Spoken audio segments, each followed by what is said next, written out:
Woodward Sports' own Tom Mazaway and Sam Stick Day will be hosting our Lions postgame show after every Lions game all season long. Tune into the Woodward Sports YouTube channel for his hot-off-the-press takes, game analysis, and Kool-Aid sipping celebrations. You won't want to miss it. Join Maz, Stick, and special guests each week immediately following every Lions game, exclusively on the WSN YouTube channel. Well, good morning, everybody. It's a Friday. It's the Morning Woodward Show here on the Woodward Sports Network. Happy to be with you. We got the whole crew with you as usual. Iafrate, Sam Flannel, JB, and Lucas Klotz, Toledo Zone, which, man, Lucas...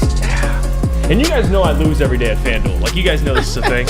I'm actually retiring. I'm hanging up my jersey. I don't even know if I'm worthy of hanging up a jersey if I'm negative like 100. We're locking in for another parlay tonight. Yeah, no, I've been losing. But Lucas yesterday, you know, we were talking and helped him cook up a parlay, me and Griffin in the back. And it hit. It hit. It's always the ones that you don't bet on. It's the ones that you assist with that hit. It just doesn't make any sense. But you did bet on LeBron last night. I did. I bet on your king. Okay. And I think... All right. I don't know if Flannel can say the same, but definitely not a shout out to Mike Evans after that performance last night. He was the lone leg on most of my parlays that took a shit on me. Yeah, that was the most frustrating one. Is Mike Evans. For all the people who sprinkled some money on that game last night, the Mike Evans show, or the lack thereof. You know, we didn't get to see any Mike Evans. Well, you saw the late touchdown that was off a fluke, but regardless, if that one ball he caught, was it called back for a holding? Cody Mock. We have a winner. Stephon 70 hit. What was the other one? It was Kincaid 25. Stephon catches probably 5.5 catches, yeah. I think. Kincaid had a good game, great game. And then, of course, Mike Evans just, I don't want to blame him. I want to blame whoever that center was. Cody Mock, The guard. Oh, yeah. Rookie out of North Dakota State. Yeah, we're done. Bomb. We're done. We're done. Phil says, God, why did you disrespect Spenny yesterday? I'm glad you said that, Phil. Yeah, address it. I want to clear this up. If you guys actually believe the shit that comes out of those guys' mouths, then that's on you. I'm just saying. You guys know me as a human being. Have I ever missed a dap, boys? No. Not on purpose. No. Never. I've never missed a dap. But, Spenny, I'll tell you the story. From the horse's mouth, by the way, not just from hearsay. This is what actually happened. Came out of the bathroom, and this is how Spenny was trying to dap me, like this. So for all the people who, if in high school you used to roast each other, I thought he was about to roast me, and I had new shoes on, I had a new hoodie on, so I was thinking, it's so I look at him and I go, what? Like I'm looking at myself like, what, Spenny? And he goes, wow. And he walks away, and I'm like, what? And now I'm just confused as hell. And he goes, wow, I know how it is. And I'm like, what? So it processes in my head. I go, he's trying to dap me. So I come into the studio, and I go, Spenny, my bad on the missed dap. It's my bad. He goes, no, it's okay. It's fine. I'm like, no, I didn't mean to not. I always dap up my boys. This is how it works. That dude goes on the air and says I pressed him. That man says I pressed him in the TD booth. That's kind of a good look, though. Roasted. Okay. That's just... So, for all the lies, and listen, if you guys want to believe it, fair. You guys know who I am. If you know me personally, which you guys do, I would never... I always dap up the homies. I missed Spenny yesterday. That's on me. Was no battle lines being drawn. There's no beef. It's whatever. Whatever narrative you want to believe, that's fair. But no, I do love Spenny. I just say it. I was off yesterday. I missed a dap. It is what it is. I apologize. But screw all that. I wanted to address that. Glad you brought that up, Phil. Because yesterday they were spewing a lot of that BS on Big D Energy. But that's all we're only allowed about 2 minutes of Big D Energy talk. After that, we move on. We're done now. Unlike other shows. But regardless. Damn. Last night. Bills and Bucks. I just want to say this also about the Bills. And me and Sam were kind of arguing about it before the show. I just want consistency, okay?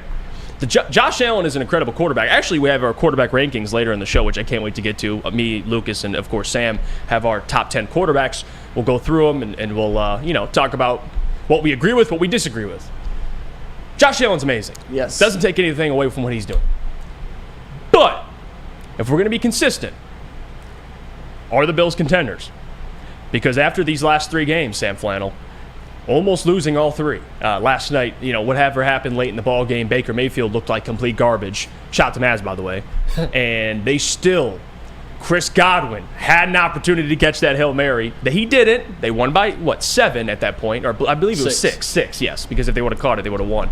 6 points.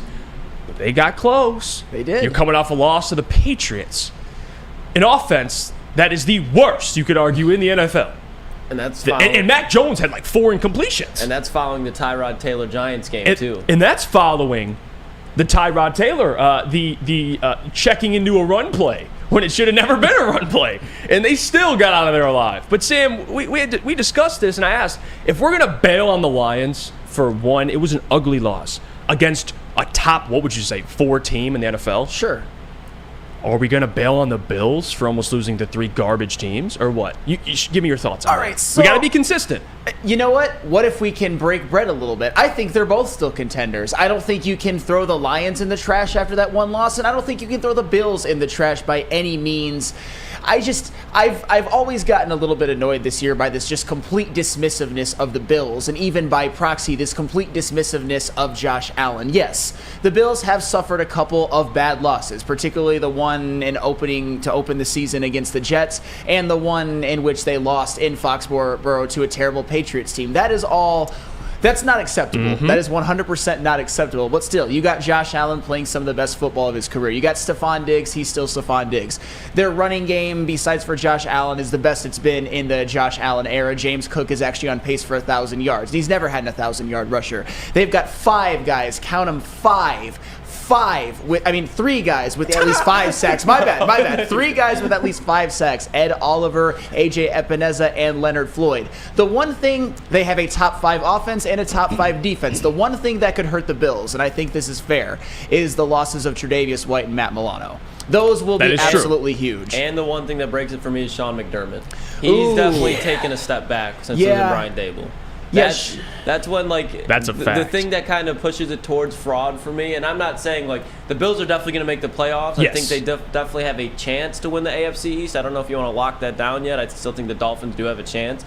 But Sean McDermott definitely worries me when you talk about going against John Harbaugh, going against Andy Reid, going against the coaches of the AFC. They're definitely at a disadvantage in every matchup when it comes to the other contenders, in my opinion. There might be a ceiling with Sean McDermott because many things can be true. I think that Sean McDermott has been one of the better coaches in the NFL over the past 5 years or so. One of the better, not top 5 or anything, but the Bills were a dormant franchise for many, many years, and they've revitalized to where they're consistent playoff teams, consistent division winners. He's probably the second best coach in franchise history after Marv Levy. But I think there might be a ceiling with what you can accomplish with Sean McDermott. Yes. And I personally am not as big a fan of defensive coaches. It hasn't hurt Josh Allen a whole lot, especially when Josh Allen had Brian Dable as his offensive coordinator, but still, there just seems to be a cap with what the Bills can accomplish. Yeah, and I'm not saying write the Bills off, right? And I just want to adjust because I think this is where this comment gets a little confused here. Galloping like 6 Lions get blown out. Let's not overact. Bills lose 2 close games. Write them off. I'm not writing them off. What I'm saying is the same people who are saying the Lions are writing the Lions off. Keep that energy with the Bills. Mm-hmm. Oh, but they have Josh Allen. Yeah. Okay, you're not calling Josh Allen a contender. You're calling the Bills a contender. So as a team, they have not looked great. Actually, they've looked bad over the last 3 games. I want people to keep that consistency. If we're going to write the Lions off of losing to one of the better teams in the NFL, I get it in the fashion they lost to. What are we going to say about the Bills who almost just lost to the Bucs, lost to the Patriots, and almost lost to Tyrod Taylor and the Giants? That's all I'm saying. I'm not saying the Bills are bad, but let's be consistent. Because I've seen lists yesterday that don't even have the Lions mentioned on any of the best teams, meaning teams that you take seriously. After one loss to the Ravens, the Lions are trash, but the Bills are skipping by to these garbage-ass teams, and they're great because they have Josh Allen. Come on, dude. That's my problem. I think the Bills, like you said, Lucas, they're still a playoff team. They're the team that I probably don't want to face in the playoffs either.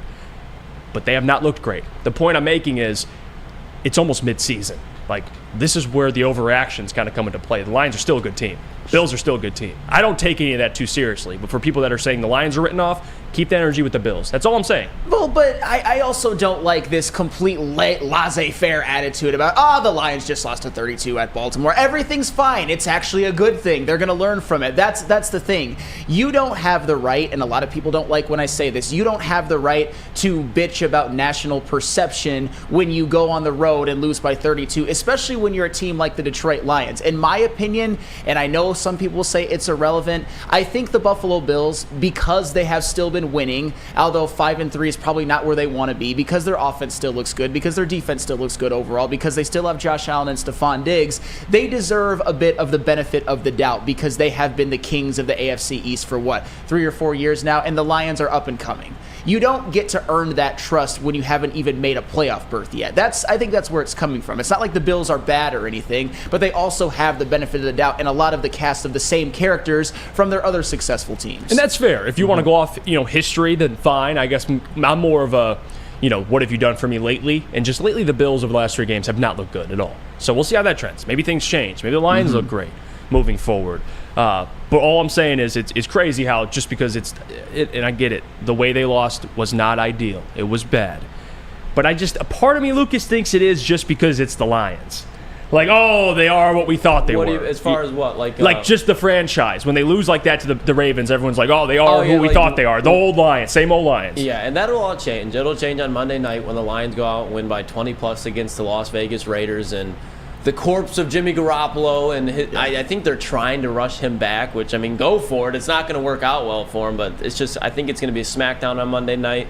And people are still going to say the Lions are frauds even after they probably go on like this 3-4 game win streak after this.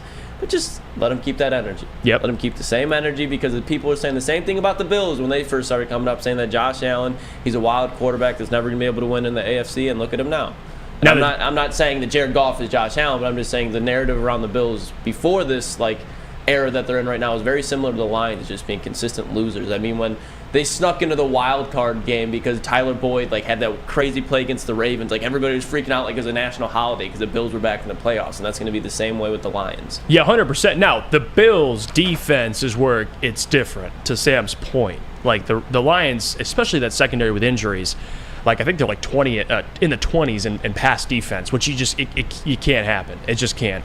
So we'll see how that trends. That's why we always talk about trades on the show, because I'm interested to see, man. At this point, it's time for business to be done. It really is. So it is what it is. All right, let's go to break. When we come back, we'll get into some more updates. Matt Broder was over there grinding at Allen Park. We have tons of footage to share with the people of just things that are happening, maybe some faces, guys that are injured, and how they're moving at practice. We'll get all to the updates and what Dan Campbell said at his press conference yesterday. He had something interesting about Jamison Williams and Antoine Green. So we'll react to that when we come back from break. But first, I got to tell you about our friends over at Hamlin Pub. Have you ever wanted to be at a bar where you're known as a regular? Well, we have just the place for you. Head to one of Hamlin Pub's 7 locations and experience where everyone's a regular. Enjoying the Woodward Sports Lions postgame show from Hamlin Pub in the near future. Stick Maz and more will be there to break down any Lions game moving forward. We will see you live from Hamlin Pub. Experience your new favorite pub for all things sports. Since the dawn of moving people, Chevrolet has led the way. The world of transportation is changing. At Feldman Chevrolet, we are leading the charge forward. With every electric vehicle, every mile traveled, one Feldman at a time. The company that puts more Chevys on Michigan roads is now the #1 name for Chevy electric vehicles. Now, coming to Woodward Sports, Woodward and Main Street, the Woodward Sports Network Detroit Lions show. Let's go! Catch Gabrielle D. Phillips, Matt Broder, and Terry Foster for all the latest news on your Detroit Lions every week. Only on the Woodward Sports Network YouTube channel and woodwardsports.com. Hey, this is Mr. Kearney, Chief Academic Officer at Academy of Warren. I want to welcome you to the brand new field house. The state-of-the-art facility has a regulation basketball court, volleyball court, soccer field. It can be used for 7-on-7 football. Our K-8 academic features AM, PM, latchkey, small classroom sizes, Learning Street, futuristic media center, free breakfast and lunch, Houghton Mifflin curriculum, academic games, K-8 athletics, and more. Enroll today at academywarren.net.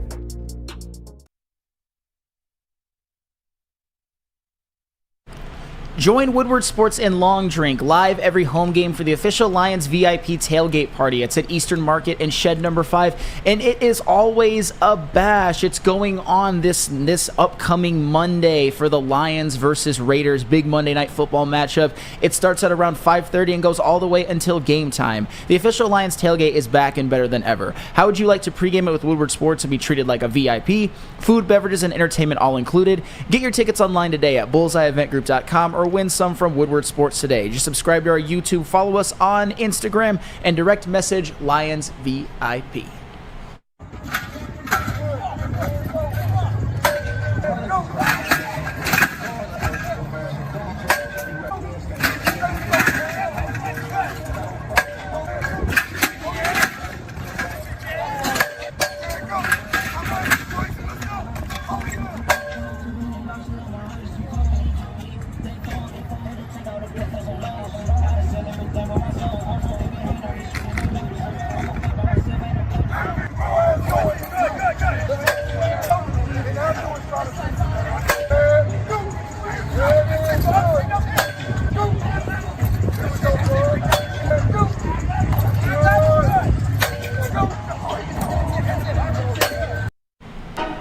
Boys are working over there at Allen Park, I'll tell you that. People in the video, though, they got Brian Branch, Stephen Gilmore out there getting some work in. Cam Sutton, Jerry Jacobs, Tracy Walker. Yes, I did say Jerry Jacobs is getting work in. And it's nice. I mean, you had a big game on Monday. I mean, I know the coaching staff kind of repeatedly said it. Different guys, they wish they played Thursday to get it over with, get the bad taste out of their mouth, but they play Monday. You play the Raiders, you have an opportunity there on primetime. But speaking of Jerry Jacobs, David Montgomery, a little update on them. Broder captured some footage of those guys moving around at practice. Look at this, man. Jerry Jacobs with that knee injury. Looking sharp. Lions need him bad. Listen, that's nothing against Will Harris personally, but please no Will Harris. Please. Jerry Jacobs, we need you. We need you bad. And there's DeMont running around. He looks good. He probably won't play Monday. Absolutely not. I mean, just rest him. You have the bye week. You get a 3-week recovery time. And then hopefully when you go over to L.A. to face the Chargers, you get Dave Montgomery back. You get RB1 back. So it's looking like another Jahmyr Gibbs. Yeah. Heavy workload for Jahmyr on Monday. Another opportunity for him. That's for certain. Fantasy owners, you finally got what you wanted, you sons of bitches. Hey, I mean, if you started Jahmyr Gibbs in fantasy the last weekend, you probably did pretty well. Over 60 rushing yards and a touchdown. I think he had like 28. Yeah, I mean, especially in a PPR league, man, he was a PPR dynamo. And yeah, Jahmyr Gibbs, I am confident that he will be able to carry the load and should carry the load this next Monday against Las Vegas, because he had a couple of examples. I mean, the game against the Falcons when he had to be RB1, I think he performed admirably. I think we were all satisfied with how he ran the football. And even in the last game at Baltimore, I kind of joked a little bit, or not really joked, but said that it was not the most meaningful yards, but still, when you look at that game, the one positive was Jahmyr Gibbs got it going a little bit. He got in the end zone. It was a long touchdown run. He was more of a factor in the passing game. So let's just see it continue. I don't want to have one of the takeaways be from this game, oh my God, we really missed David Montgomery. It's the Raiders. Jahmyr Gibbs, it wouldn't shock me at all if he has the best game of his career. Yeah, and just really quickly, all the footage courtesy of our Woodward Sports beat reporter Matt Broder. Shout out to him, man. Big love to him. Woodward nights, 8 p.m. to 10 p.m. Check him and Booner. Of course, Jalen and Nick out every single weekday. I want to say, too, in this comment, silent service, it wasn't that long ago that people even at Woodward Sports were dogging Jerry Jacobs. And listen, you guys know how I feel. I mean, Lucas, we've worked like hand in hand on some reels just promoting Jerry Jacobs. Yeah, this is a pro Jerry Jacobs show. It is, but we can't act like we thought Jerry would be playing this well. Like we were supportive of him, yep. But there was times where especially after the Seattle game, we were frustrated with Jerry. Of course, there was definitely criticism from here. This was never an anti thing. But, I mean, he's definitely proven everybody wrong in a lot of ways. The reason why I liked him so much is because, guys, he's an undrafted free agent that Brad Holmes brought in. And last year, again, are we going to gas up Jerry after a bad game? No.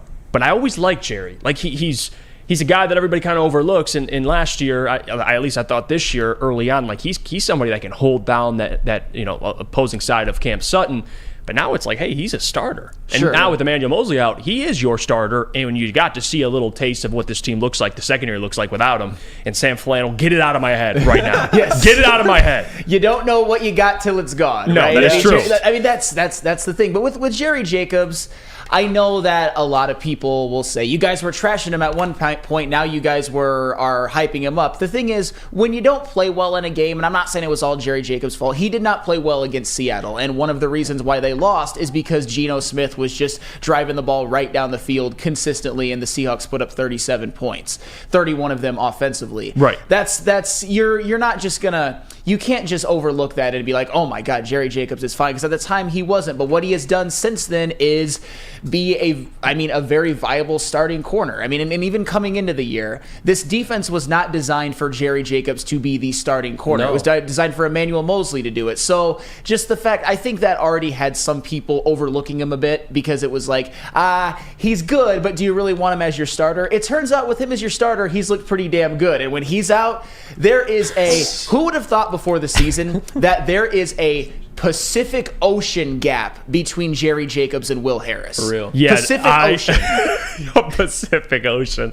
Yeah, no, you're not lying. You are not lying. Some updates, though, regarding practice, and this is, of course, per Matt Broder as well. I just want to read some names off who didn't practice yesterday and who did. Jonah Jackson did not practice. Benito Jones did not practice, both dealing with an ankle injury. David Montgomery, of course, no practice, but you saw him kind of running around there, looking light on his feet. Frank Ragnow, I don't even acknowledge that anymore. The guy he's earned it. I mean, he can take all the rest he wants. Malcolm Rodriguez, no practice. Vitae back, limited practice, and look at that. Jerry Jacobs needs full practice. I didn't realize he was a full practice. I thought he'd be kind of like a limited practice for sure. Yeah, full practice after I don't know the severity of the knee injury. Clearly, it wasn't that severe, but yeah, when you see full practice with a guy dealing with an injury, like he's full go. He's ready to go. The other thing is too about this whole just the injuries going on and everything else. One thing that I am curious about, and we already kind of mentioned it earlier, is how are they going to treat some of these other guys that are dealing with injuries before the bye week? Like I'm curious, like a Jonah Jackson, he hadn't practiced Thursday, and that's where it gets tricky. Because do you make these guys play Monday and then risk potentially worsening their current injury against an inferior team, or do you say, you know what, we got to win, and Jonah Jackson, you are playing? I don't know exactly how that works, but the good thing is with Brad Holmes is you got depth. You got Graham Glasgow, who actually played alongside Taylor Decker at one point, so the chemistry's not too messed up. And then you got Vitae on the right side. And Sam, I do not believe this offensive line, and knock on wood, will have another game like they did last week. No. I know Max Crosby's a terrific player, but that Ravens defense is much different than this Raiders defense. Much better coach. The only thing they have in common is both teams start with an R. That is it. Yes, and when it comes to their pass rush and keeping Jared Goff upright, it's Max Crosby you have to worry about, and then a whole lot of nothing, because he has 6.5 sacks. The next leading sacker on that team has 1. A bunch of people are tied for 1. So that just goes to show you. And the thing is, I definitely before the Ravens game was 100% confident that, you know what, whether it's Vitae, whether it's Jonah Jackson, you could just plug in Graham Glasgow and be just fine. But after that Ravens game, I'm not saying it was all Graham Glasgow's fault, but that offensive line had one of their worst days in years, arguably their worst day in the last year and a half of football that they've played. So you always wonder what would have been if Jonah Jackson would have played. I don't know if that would have made that big of a difference, but I think that the Lions should be able to beat the Raiders without Jonah Jackson, but you also don't want to take any risks, because as much as we want to poo-poo the Raiders, they are a 3-4 team. They are playing for something. They do have some really talented pieces on that team, some very, very talented high-end pieces. You don't want to play around with this team. You want to make sure that you put them away and beat them and have your best players. But at the same time, if you're a little bit dinged up and you're playing against an inferior opponent, you think, beat this team, get a week off, and then be completely fresh. So I can see it from both angles. Yeah, I know. I really can. I mean, JB, I want your thoughts too, my man, before we get into this Aiden video. Lucas is clutch right now helping us out. He's going to get this Aiden clip that I think you'll like, Sam Flannel, because he commented on Connor Stallions, which was intriguing, and you guys can hear that for yourself. But JB, some of the injuries Lions are dealing with this week. Dave Montgomery, probably not going to play. Jonah Jackson, not practicing. Are you in the camp of just rest those guys, let's go whoop the Raiders' ass? Where are you at? Yeah, there's no point in sitting here having to cause further injury to these guys. Well, I think we kind of obviously knew that David Montgomery was going to be out. Right. But still, at the same time, you don't want to put any more pressure on these guys when you know that they're hurting as it is. Just go out there on Monday night. You know this should be I don't want to say fairly easy game, but I think you know in the back of your head that you have got this game wrapped up. So just go out there, prove your point, and then rest up for a week. That's all you got to do. Don't do anything fancy. You don't need any extra anything. Just go out there, win, and go home. That's it. Yeah, just be gritty. I mean, it's perfect timing. They picked up the grittiest wide receiver in the history of gritty, and Tom Kennedy. That's still so comedy that was the adjective they used. That's all you have. That's all you have. Just in other words, let them know that they picked up a white slot receiver. That's all you got. That's all you got to do. Yeah, just tell it to me straight. Why do you got to put gritty at the end in front of it? You got the video? Yeah. All right, let's cue it up. This is Aiden kind of discussing the Connor Stallion storyline and some of the stuff, the accusations happening over at Michigan. Time will pass, and people will forget about it and move on once we're the champs again. Time will pass, and people will forget about it and move on once we're the champs again. Man, look at that. Time will move on, and you'll be champs again. He needs to learn how to lie better. Yeah. No, he's bad at lying. Not because the other clip too of him talking about Connor Stallions, he's always smiling. And I don't know. That's usually. Is there another one, Jeff? Did I play the wrong one? There's another one. Him talking about Connor Stallions, and it's funny because. I got it right here. My bad. I got the wrong one. I know a bad liar when I see one because I'm a bad liar, and whenever I lie, I smile. So I know. Trust me. You know. And Aiden Hutchinson, he doesn't care. I mean, he's not there anymore. He's just sticking up for his university. But here's him talking about Connor Stallions. I didn't have a relationship with him. It's kind of just one of the coaches upstairs that you don't really ever see, So I don't think any of the players really had a relationship with him ever. So yeah, I didn't have a relationship. I love, you know what I mean? He's one of those coaches I never had a relationship with. Dude, he's on the sideline. He's literally he's on film. Yeah, he's right next to your head coach every game. Oh, I just missed the guy. Oh, yeah, I don't know who that is. Who is that? Connor who? Stallions who? I've never heard of that guy. Well, I don't blame him though, Sam Flannel. Hey, I respect it. I mean, you keep your mouth shut. You're not involved in this. You're playing in the NFL. And I personally, when I saw Aiden Hutchinson speak, I saw a truth teller. I don't know what you're talking about. So I mean, I guess we're different gauges of tells or whatever, of picking up on tells. But no, honestly. Aiden Hutchinson, I do believe that if Michigan does win the national championship, this will be forgotten about at some point. But they got to win the national championship in the worst way, or else this whole season is going to have a dark cloud over it. We obviously don't know everything. We don't know what the punishments will be. There's just so much information out there that it's going to make your head spin. But the only thing Michigan can do is just win the whole fucking thing. Please, just win the whole fucking thing. Please. Or else my life is going to be hell. Yeah. At least you're honest about it. Yes. Did you see I wanted your thoughts, and I waited because I was going to text you yesterday, but I was like, I'll bring it up on the show. Did you see the TCU report? Yeah. Which me and Lucas kind of talked about before the show, but they wait till now to bring it up. They're like, Michigan, we knew Michigan was stealing that's signs. That's what I'm saying, bro. If you're TCU, what just a pussy move. And this is coming from an Ohio State fan. I was going to use this for what's trending later, but I'm just going to play this now just because even with all the CJ Stroud slander I've said in my life, this is exactly how every coach and player should address him if you lost to Michigan in the past. In my past life, I ain't got nothing to do with it. I'm not the type of person to go back and they did that. They beat us. It is what it is. I'm not super happy with that, but I'm in the NFL now. I'm not worried about what happened in college. But we had an idea on maybe if that stuff was going on, but at the end of the day, it is what it is. I'm not here to go back and forth with that. I'm a Texan now, and it is what it is. I'm not tripping off that.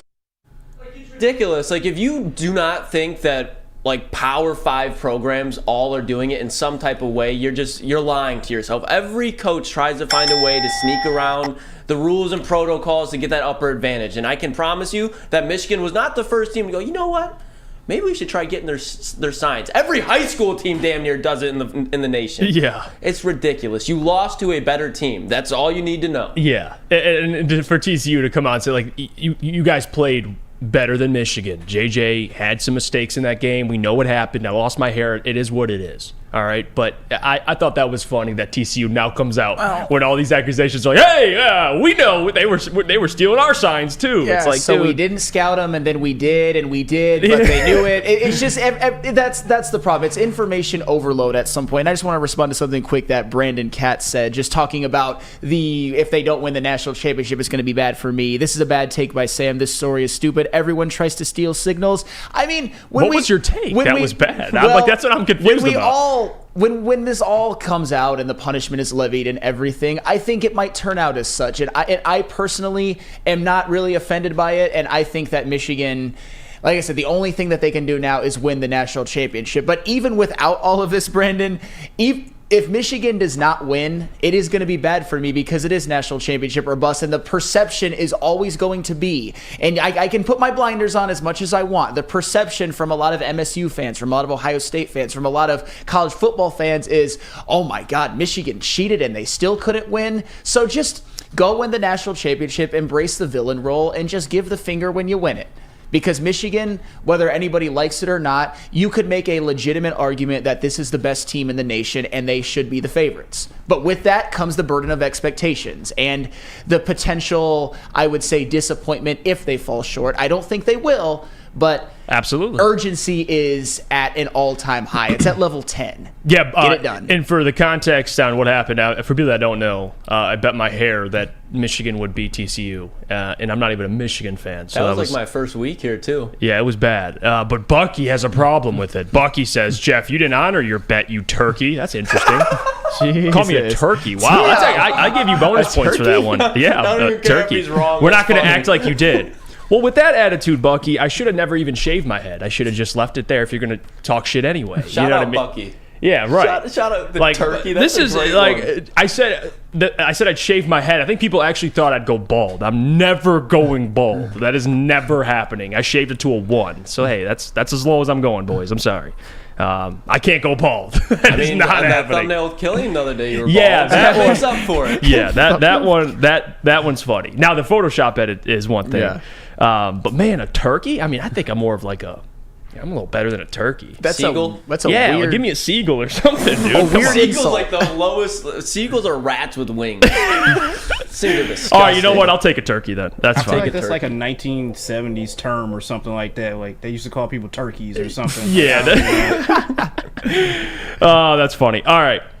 Let's go to break here, and then when we come back, we'll talk more about what Dan said about Max Crosby, because he is a problem. And we'll talk a little bit about the Raiders game and some of the matchups we're excited to see and much more. But first, Sam Flannel, could you tell everybody, speaking of turkeys, about Premier Pet, even though that's not a pet, but regardless. That is an odd segue. When it comes to your pet, don't settle. I certainly don't settle when it comes to my golden retriever, Jake, and my orange cat, Milo. Give your pet the best like I give my pet the best. I actually got old Jakey some dog food last night at Premier Pet. Premier Pet Supply is hands down Michigan's best pet store. Family owned and operated for over 30 years. 13 Metro Detroit locations, over 60 brands of food, lowest prices, and curbside home delivery. Premier Pet Supply, give your pet the best. Visit their website at premierpetsupply.com. That was a good comment, Harley. Calling all landscapers. This is Darren McCarty.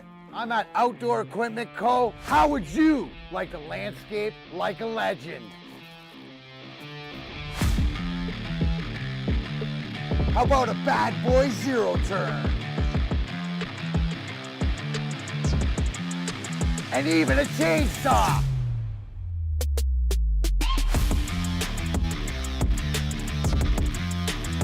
And even a weed whipper. Whether you landscape for your job or landscape for fun, get all your equipment from Outdoor Equip Co., the official equipment provider of Woodward Sports. Michigan grown, family owned. OutdoorEquipCo.com.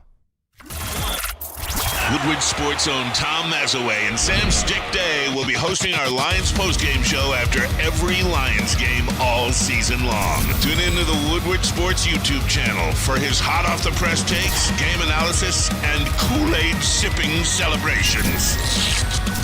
You won't want to miss it. Join Maz, Stick, and special guests each week immediately following every Lions game, exclusively on the WSN YouTube channel.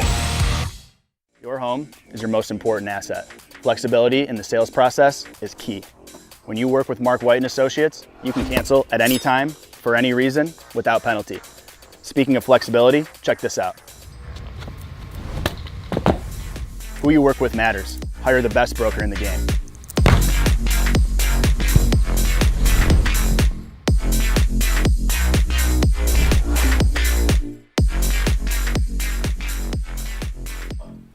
How would you like to win a $100K Vegas getaway? Take your friends and live it up in the city that never sleeps. It's the Centron Energy Drink It and Live It sweepstakes. Purchase a 24-pack today and enter for your chance to win. Register at drinkcentron.com/Vegas and buy Centron at your local Myers store. Centron, the healthier energy drink with great taste. Look good, feel great, and be the best version of yourself. Once again, that website, drinkcentron.com/Vegas.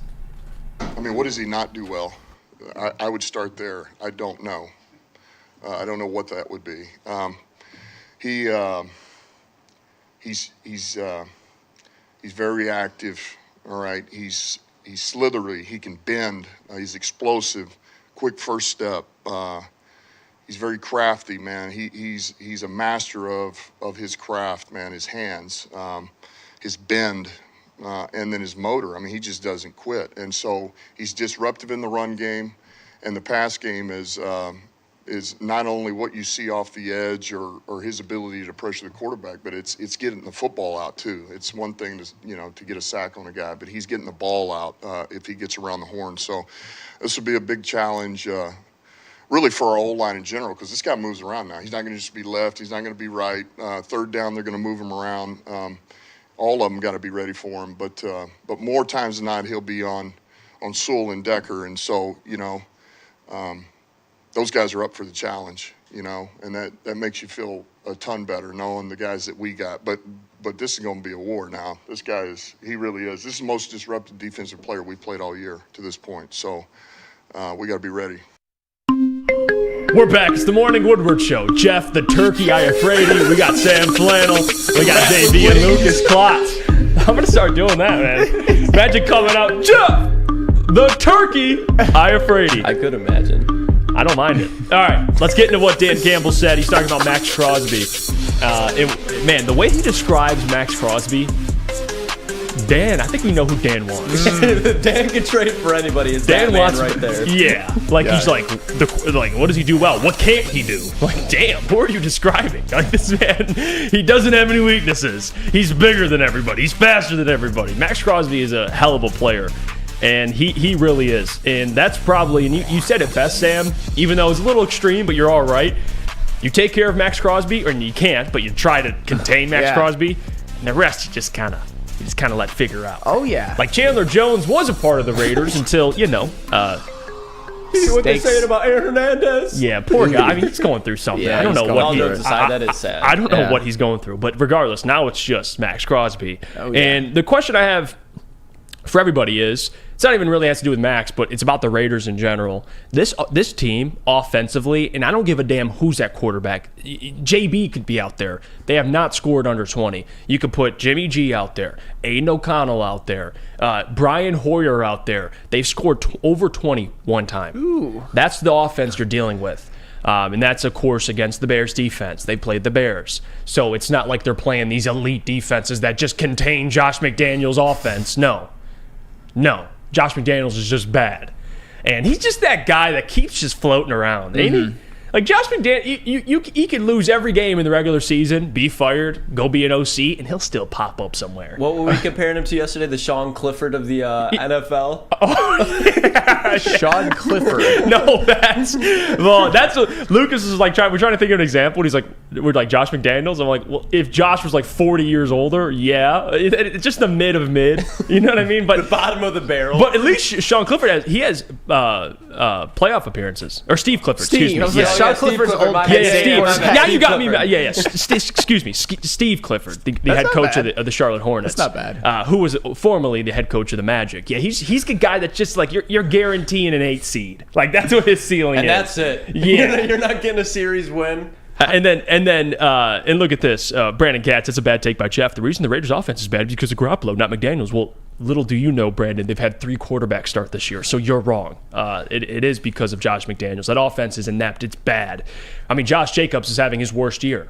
Oh, he's terrible. I mean, it's bad. They can't Not run all the his fault, but he's terrible. Devontae fucking Adams, dude. Devontae Adams could account for 7 points each game by themselves if you weren't trying to feed Jacoby Myers every week. Yeah, and of course, like, you could keep bringing up, they're all bad quarter. I don't give a damn who it is. Like, I mean, I don't. Josh, that offense with whoever's at quarterback. If you want to blame the quarterback, you want to blame Josh McDaniels. If you're in the Josh McDaniels fan club, then stay in there. Regardless, this offense is bad. Yeah. And this should be, Sam. And I don't want to go. I want to make sure I don't want to overreact too much. But if the Lions don't beat this team by 2 touchdowns, I'll be shocked. Like they have to take care of the Raiders. This team is bad. Yeah. I mean, even the Bears beat them, I believe, by 8. 18. 18? They beat them by 18. It was 30-12. 30? Yeah. Oh yeah. Yeah. Oh, yeah. Lions got to beat them by 2 scores. Yeah. They're at home, 2 of them prime time. Take care of this team. I mean, obviously, the most important thing you want to do is win. And to Brandon Katz's point about Jimmy Garoppolo, it doesn't help Josh McDaniels that he does have a Jimmy Garoppolo who, when he's on the field, he's a bum, but he can't ever even stay on the field. And then your backups are rookie Aiden O'Connell and 50-year-old Brian Hoyer, who's been in the NFL, it seems like, forever. So that's not a good start for an offense when you got Josh McDaniels and then Jimmy Garoppolo and whoever Jimmy Garoppolo's backups are. Because if you can't start over Jimmy Garoppolo, that's a problem. But anywho, the Raiders are a very interesting team to me because you would think just by watching them and kind of seeing what they've done that there's pieces of evidence that could suggest that they could be better, but also pieces of evidence that could suggest that they're lucky to be 3-4. Because the Raiders, you very rarely see a bottom feeder. I mean, technically they're not a bottom feeder, the Broncos are, but still a bad team that you could argue. Here's the thing. The Raiders are 3-4. The Lions are 5-2. The Raiders probably have the 2 best players in the game in that particular matchup in Max Crosby and Davante Adams. I mean, Max Crosby, like Dan Campbell was saying, you can't say enough good things about Crosby. This season, he has taken that step into being arguably the best edge rusher in the NFL. 6.5 sacks, 43 pressures. That is absolutely insane. 9 tackles for loss and 9 QB hits. And when we talk about Aiden Hutchinson having no help, at least Aiden Hutchinson has a guy like Aleem McNeil. Max Crosby has no help. You've got read the names. Yes, these are so bad. You've got rookie Tyree Wilson. You've got Jerry Tillery. You've got Adam Butler. Jerry Tillery, Adam Butler. I mean, and like I said before, the second leading sacker on the team has 1. And a bunch of people are tied with it, but still, it's Max Crosby and then the rest. And the fact that he gets doubled so much and still puts up those numbers is insane. And of course, Davante Adams. Davante Adams has been, over the last 3 years, arguably the best wide receiver in the NFL. The last 2 years, he's had over 1,500 yards and over 10 touchdowns in both years. And in 2020, he led the NFL in receiving yards per game, and he had 18 touchdown catches, 43 in the prior 3 seasons prior to this year. And even this season when Davante Adams is having a down year, not his fault, by the way, he's still on pace for 1,282 yards. And the Raiders are 3-4. So they have some pieces. But then you look at people who you thought were going to be pieces. The guy who led the NFL in rushing yards last year, Josh Jacobs, has been not all his fault, but awful. He's averaging 2.9 yards per carry. And the Lions, as we know, are very good at stopping the run. And also, when it comes to the Raiders' offense, they literally do nothing well. Nothing. Absolutely nothing. So this is the type of game that I think would be a nice get-right for the Lions' defense, who was, I don't want to necessarily say exposed, but you know what? They kind of were exposed. I would say it's gut check time, if that makes sense. For the Raiders? For the Lions. Oh, for the Lions. It's gut check time for the Lions because they gave up 38 to the Ravens, and now you get an offense with the Raiders that has been absolutely terrible this year. I mean, I can read all the numbers. They are third to last in scoring offense. Third to last. Well, hold on. Yes. As you go through that, Lucas, I just gave you Yes. the comparison between both teams, but continue. Sorry. Yes. Just so people can get a visual context. Third to last in scoring offense, last in rushing yards per game, bottom half in passing yards per game, and 6th worst in yards per game. Yep. That offense doesn't do anything well. Even with Davante Adams, even with Josh Jacobs, they do nothing well. And they have individual players, right? Like Yes. Davante Adams, we know Yes. how damn good he is. Top 2 typically not to. He's usually that guy every single year, but having a down year. Look at the stat, though, for both teams comparing. And I'm going to bring this back up Monday and, of course, on the pregame show, and this is per Tim Twentyman. Shout out to him for this, because it really does put things into context. I mean, look at the offense for the Lions and Raiders. You have the 8th offense in points scored, or points per game, excuse me, and then you have the 30th ranked points per game offense with the Raiders, 16th. So, look at the total yards. I mean, 284, that's 27th. The Lions, 377, that's 4th. Now, a lot of that was with David Montgomery, so we have to learn that his absence will have a little bit of a factor, especially I think on the rushing offense, unless Jameer can have a big game, which maybe he can. But you look at what the Raiders are doing, excuse me, defensively, they allow 130 yards per game on the ground, 24th. So with this offensive line against that Raiders defensive line, that besides Max Crosby, I think guys that are either not hitting their peak or not who they typically are on a year-to-year basis. Like, Tyree Wilson, we'll see what he can do. He's been a little bit of a disappointment, but who knows? Maybe he can get better. Jerry Tillery, the former, I believe, the Chargers defensive lineman, who they traded away, former, I think, first-round pick as well. Like, a lot of guys that, okay, on paper, not too bad, but you see the numbers here. Like, this team, the only, statistic offensively that they're even past 20 in is passing offense. And it's because they're down. They're down a lot of the games. So they're 215, that ranks 18th. But this offense, man, it is bad. Yeah. And we've been seeing this with the Lions all year, facing quarterbacks that aren't as good or quarterbacks that you typically don't look in and respect them. I mean, you have Desmond Ridder, Jordan Love, Baker Mayfield. The Lions have taken care of those guys. I think they could take care of Jimmy Garoppolo, having arguably the worst season of his career. Oh, yeah. With a back injury. I mean, I know a lot of people don't like this because they see what the 49ers were doing with Jimmy Garoppolo, but it obviously wasn't because of Jimmy G. To me, you can lump him right in with some of the bad quarterbacks that the Lions have already played. Guys like Jordan Love, guys like Desmond Ridder, guys like rookie Bryce Young, guys like, who am I forgetting? I almost forgot. Baker Mayfield, for example. He's one of them. That's all Jimmy Garoppolo is right now. And it honestly, as much as I guess maybe I'm a bad person, but it kind of gives me pleasure to see Jimmy Garoppolo struggle with the Raiders, because nobody has lived a more charmed life than Jimmy Garoppolo. That is true. He's probably one of the luckiest quarterbacks in NFL history with the systems he's been in. People get to call him a winner, which is the most ridiculous thing that has ever been. That's the most ridiculous thing that has ever been conjured up in the history of humankind. And I never missed the opportunity to remind that Jimmy Garoppolo once won a playoff game while completing 6 passes and won another playoff game while leading his offense to a whopping 6 points. Yeah. So I hate Jimmy Garoppolo so much. The only thing, I guess, the matchup that I'm most intrigued by, or not even like intrigued by, but I'm paying attention to the most, is this secondary with Jacoby Myers and Devontae Adams. Even though Jimmy G is what he is, but that's really, the run defense, I believe in what the Lions are as a run defense. I think they've been solid, and even last week against the Ravens. I don't think it'll happen again, especially against the Raiders. But man, they got pretty good wideouts over there. You got Hunter Renfrow, Jacoby Myers, and of course Devontae Adams. We'll see. That's probably the only matchup that I'm curious about. You got Jerry coming off that knee injury; he's back in the lineup, but other than that, I'm pretty confident as the Lions, they have the advantage in every single matchup. Oh, yeah. There isn't another matchup I could think of. Even when you look at the Raiders defensively as well, they don't do a ton well. They do stop the pass. I don't know what that really means, but still, you have to give them credit for that, because when you accumulate those numbers over a 7-game sample size, you got to give them some credit. But yeah, if there's one matchup I guess I'm looking forward to seeing, it's Jacoby Myers, Devontae Adams against the Lions secondary, with Jerry Jacobs coming back from injury, because that is where the Raiders can hurt you. But who's throwing them the ball? That's the thing. If they had a competent quarterback, if they even had just not moved on from Derek Carr, I think they'd be better.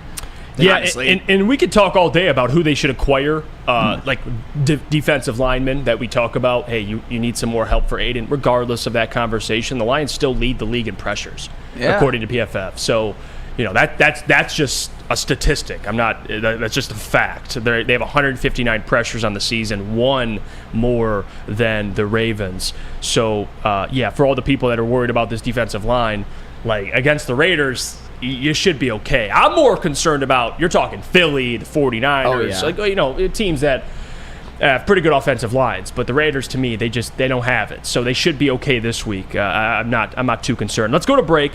When we get back, we'll get into our quarterback rankings. Me, Sam, and Lucas will show our top 10 quarterbacks.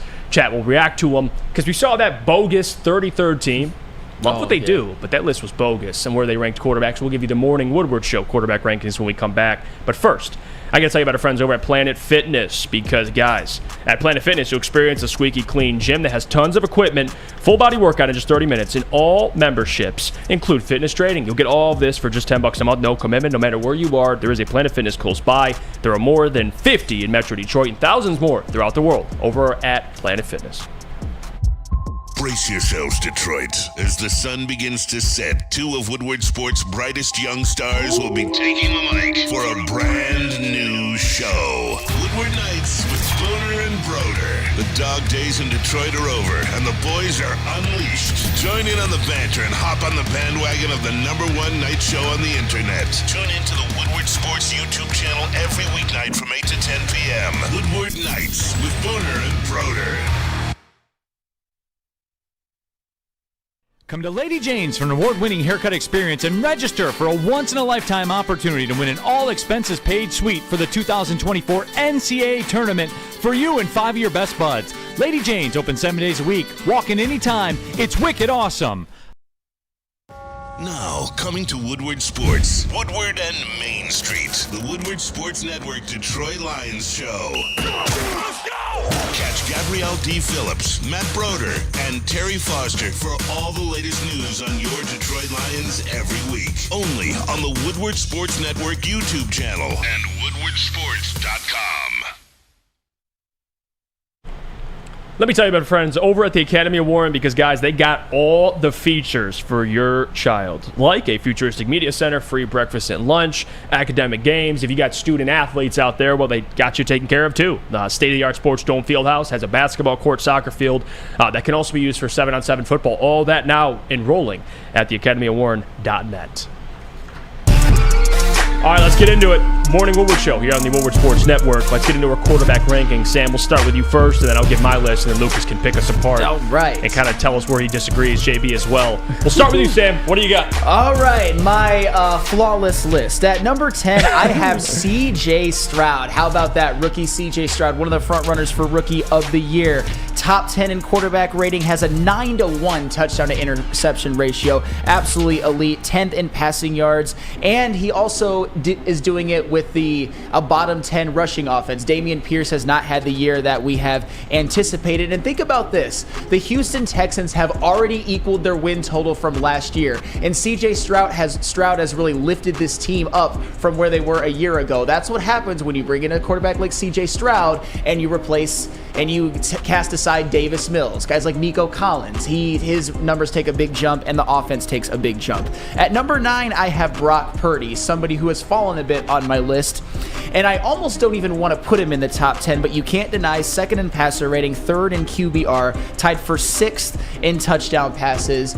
But these last couple games, when he's faced some adversity, he hasn't quite looked like the same, although in the game against Cleveland, you have to give him credit for making the drive, and Jake Moody couldn't make the kick. He's still a top 10 quarterback as of right now. And at number 8, I have Trevor Lawrence. This is interesting because I'm a very stat-driven guy, and Trevor Lawrence isn't top 10 really in any statistical category, but I've liked the way he's played in the last 4 games. He's played clean, he's played solid, he's led the offense to 29 points per game, and the Jaguars have completely righted the ship of their season. They started 1-2, they've won 4 in a row, and that included a big win against Buffalo in London. And one thing that I love about Trevor Lawrence this year is he has played pretty much mistake-free football, at least in these last 4 games. That has really helped him. At number 7, I have Kirk Cousins.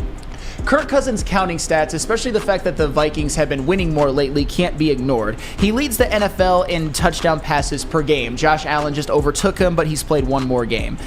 He is top 5 in quarterback rating, top 5 in yards, and team has been a bottom feeder, bottom 5 when it comes to the run game. They really, really miss Dalvin Cook. So the fact that Kirk Cousins has kind of put this offense on their back and they're actually getting back into the playoff race while putting up great numbers, I take a lot of stock in that. At number 6, I have Justin Herbert. A lot of you aren't going to like this, but I just have to explain. He is top 10 in quarterback rating, 6th in QBR, top 10 in touchdown passes, and a lot of those losses that they have, whether you like it or not, are not the Chargers' fault because they have the second worst defense in the NFL according to scoring.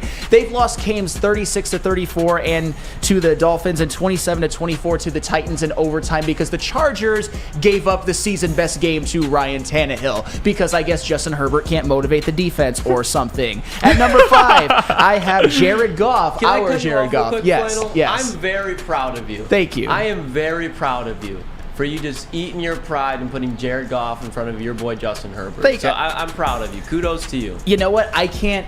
There's nothing I can really say about that. I know because it hurt you though. I know you did not want to do that. Well, I want to see Jared Goff be successful, but Jared Goff has led the Lions to a top 10 scoring offense and is top 10 in every single major statistical passing category. The opposite of Trevor Lawrence, by the way. He's top 10 in all of them, including 5th in QBR. And the Lions are 5-2 and winning the division and has basically consistently been very, very good this year besides for the last game. And in one of the games where the scoring numbers don't tell the whole story, the Lions scored 20 points against Tampa Bay, and Jared Goff dominated that game from start to finish. That was one of the most impressive Jared Goff moments ever, maybe the most. At number 4, I have Tua Tagovailoa. And when I read these off, you might think he should be higher. He is top 5 in every major statistical passing category. Not top 10, top 5, including 1st in passer rating. And the Dolphins have the best offense in the NFL. He should obviously be number 1, right?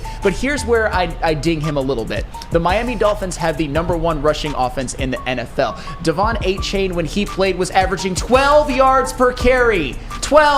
And Raheem Mostert is having the best season of his career, and I would say that Tua Tagovailoa is a little bit of a Tyreek Hill merchant, somewhat. Yeah. More so than just him. It's more Tyreek Hill than him, and in the Dolphins' 2 road tests, Tua Tagovailoa and the Dolphins really didn't perform well in each game. They got blown out at Buffalo, and Tua Tagovailoa led the offense to 10 points against Philadelphia. He even benefited from a pick 6, and they still lost by 14. At number 3, I have Lamar Jackson. The Lions are very familiar with this guy. He played probably the best game of his career against the Lions. He's top 5 in rating and completion percentage, and he's leading the Ravens to a top 10 offense despite having to be their quarterback and their best rusher, because that is what he is. I know Gus Edwards and Justice Hill looked okay against the Lions, but overall on this season, it's Lamar Jackson or nobody for that team, and Lamar Jackson is having his most, I would say, efficient passing season since his MVP year. And when you watch him throw, this is the best he's ever looked throwing the football, at least to me, certainly against the Lions. At number 2, I have Josh Allen, who we saw last night play very, very well, play brilliantly for the most part besides for that 1 interception. Top 5 in ratings, 2nd in QBR, 1st in touchdown passes, although he's played 1 more game, 1st in yards, and 1st in completion percentage, which is very, very impressive, and has 5 rushing touchdowns. And the Bills are 3rd in scoring offense. The only reason why Josh Allen isn't number 1 to me is because he has turned the football a little bit more than you'd like, especially in the game against the Jets, where his turnovers alone cost them the game. So, but he has still otherwise played brilliantly, and they have a couple bad losses on their resume, including that one I mentioned and the one to the Patriots, which wasn't all his fault, but still. And at number 1, who the hell else would I have besides Patrick Mahomes? Right now, you know what the old phrase is right now, guys, so we can all kind of break bread and be happy? The more things change, the more things stay the same. Patrick Mahomes is still the best quarterback in the NFL. 6th in passer rating, 1st in QBR, 3rd in touchdown passes, 4th in yards, 4th in completion percentage, and 5th in yards per attempt. That sounds to me like for top 5 in every major statistical category. The Chiefs are a top 10 scoring offense, and the Chiefs have tied for the best record in the NFL, and are currently in line for the 6th annual Arrowhead Invitational when the playoffs come along. Burrowhead? Arrowhead. Campbellhead? Hey. But you know what?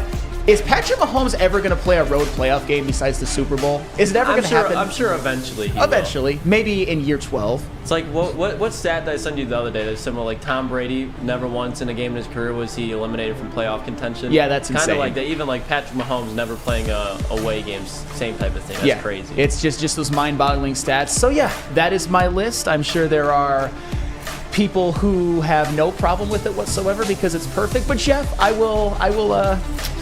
will defer to you when it comes to your time. All right.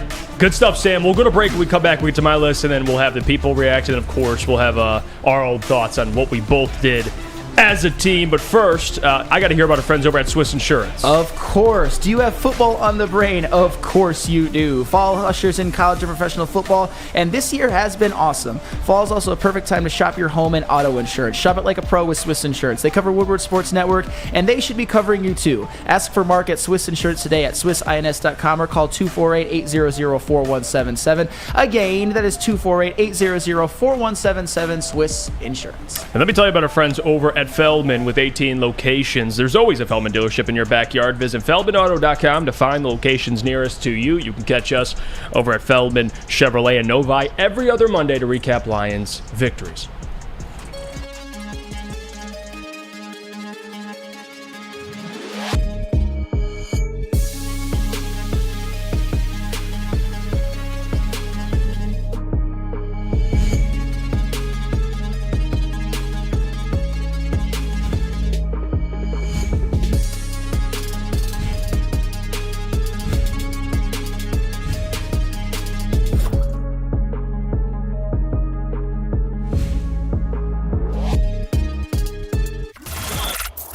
Woodward Sports' own Tom Mazaway and Sam Stick Day will be hosting our Lions postgame show after every Lions game all season long. Tune into the Woodward Sports YouTube channel for his hot-off-the-press takes, game analysis, and Kool-Aid sipping celebrations. You won't want to miss it. Join Maz, Stick, and special guests each week immediately following every Lions game, exclusively on the WSN YouTube channel.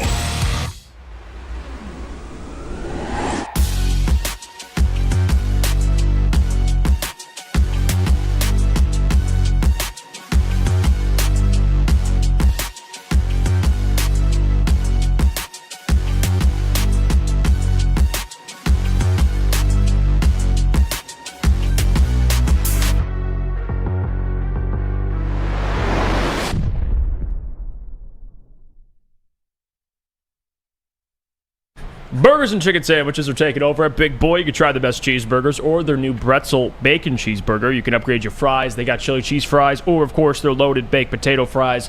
And if you want dessert, indulge in their Reese's Chocolate Peanut Butter Thunder Cake or satisfy your sweet tooth with Big Boy's Funnel Cake Fries.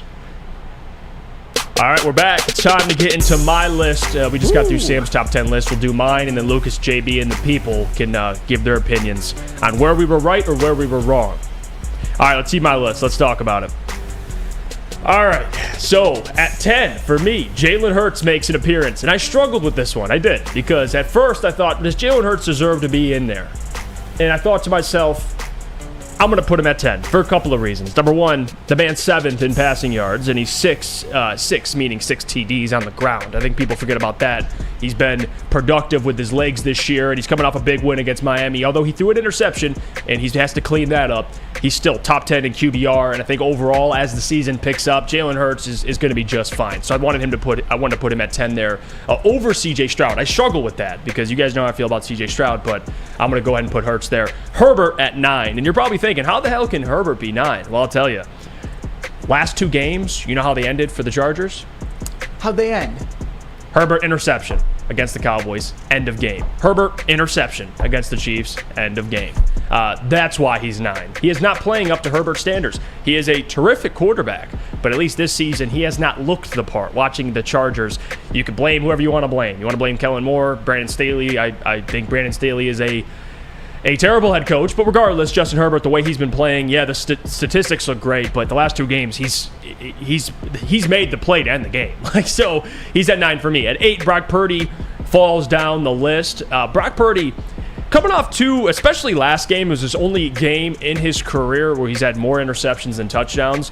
But the man still 11 TDs to 3 picks and still third in QBR. So I got to give them more of the whole sample size for the season. I mean, the 49ers scored 30-plus in a majority of their games until the last two, in which they've fallen short. But regardless, Brock Purdy dealing with a concussion right now. I got to give him some love. I think overall, he's looked really, really good. 7, Trevor Lawrence, my MVP. Does he have a chance to win it? Probably not, but I'm still going to hold on to him.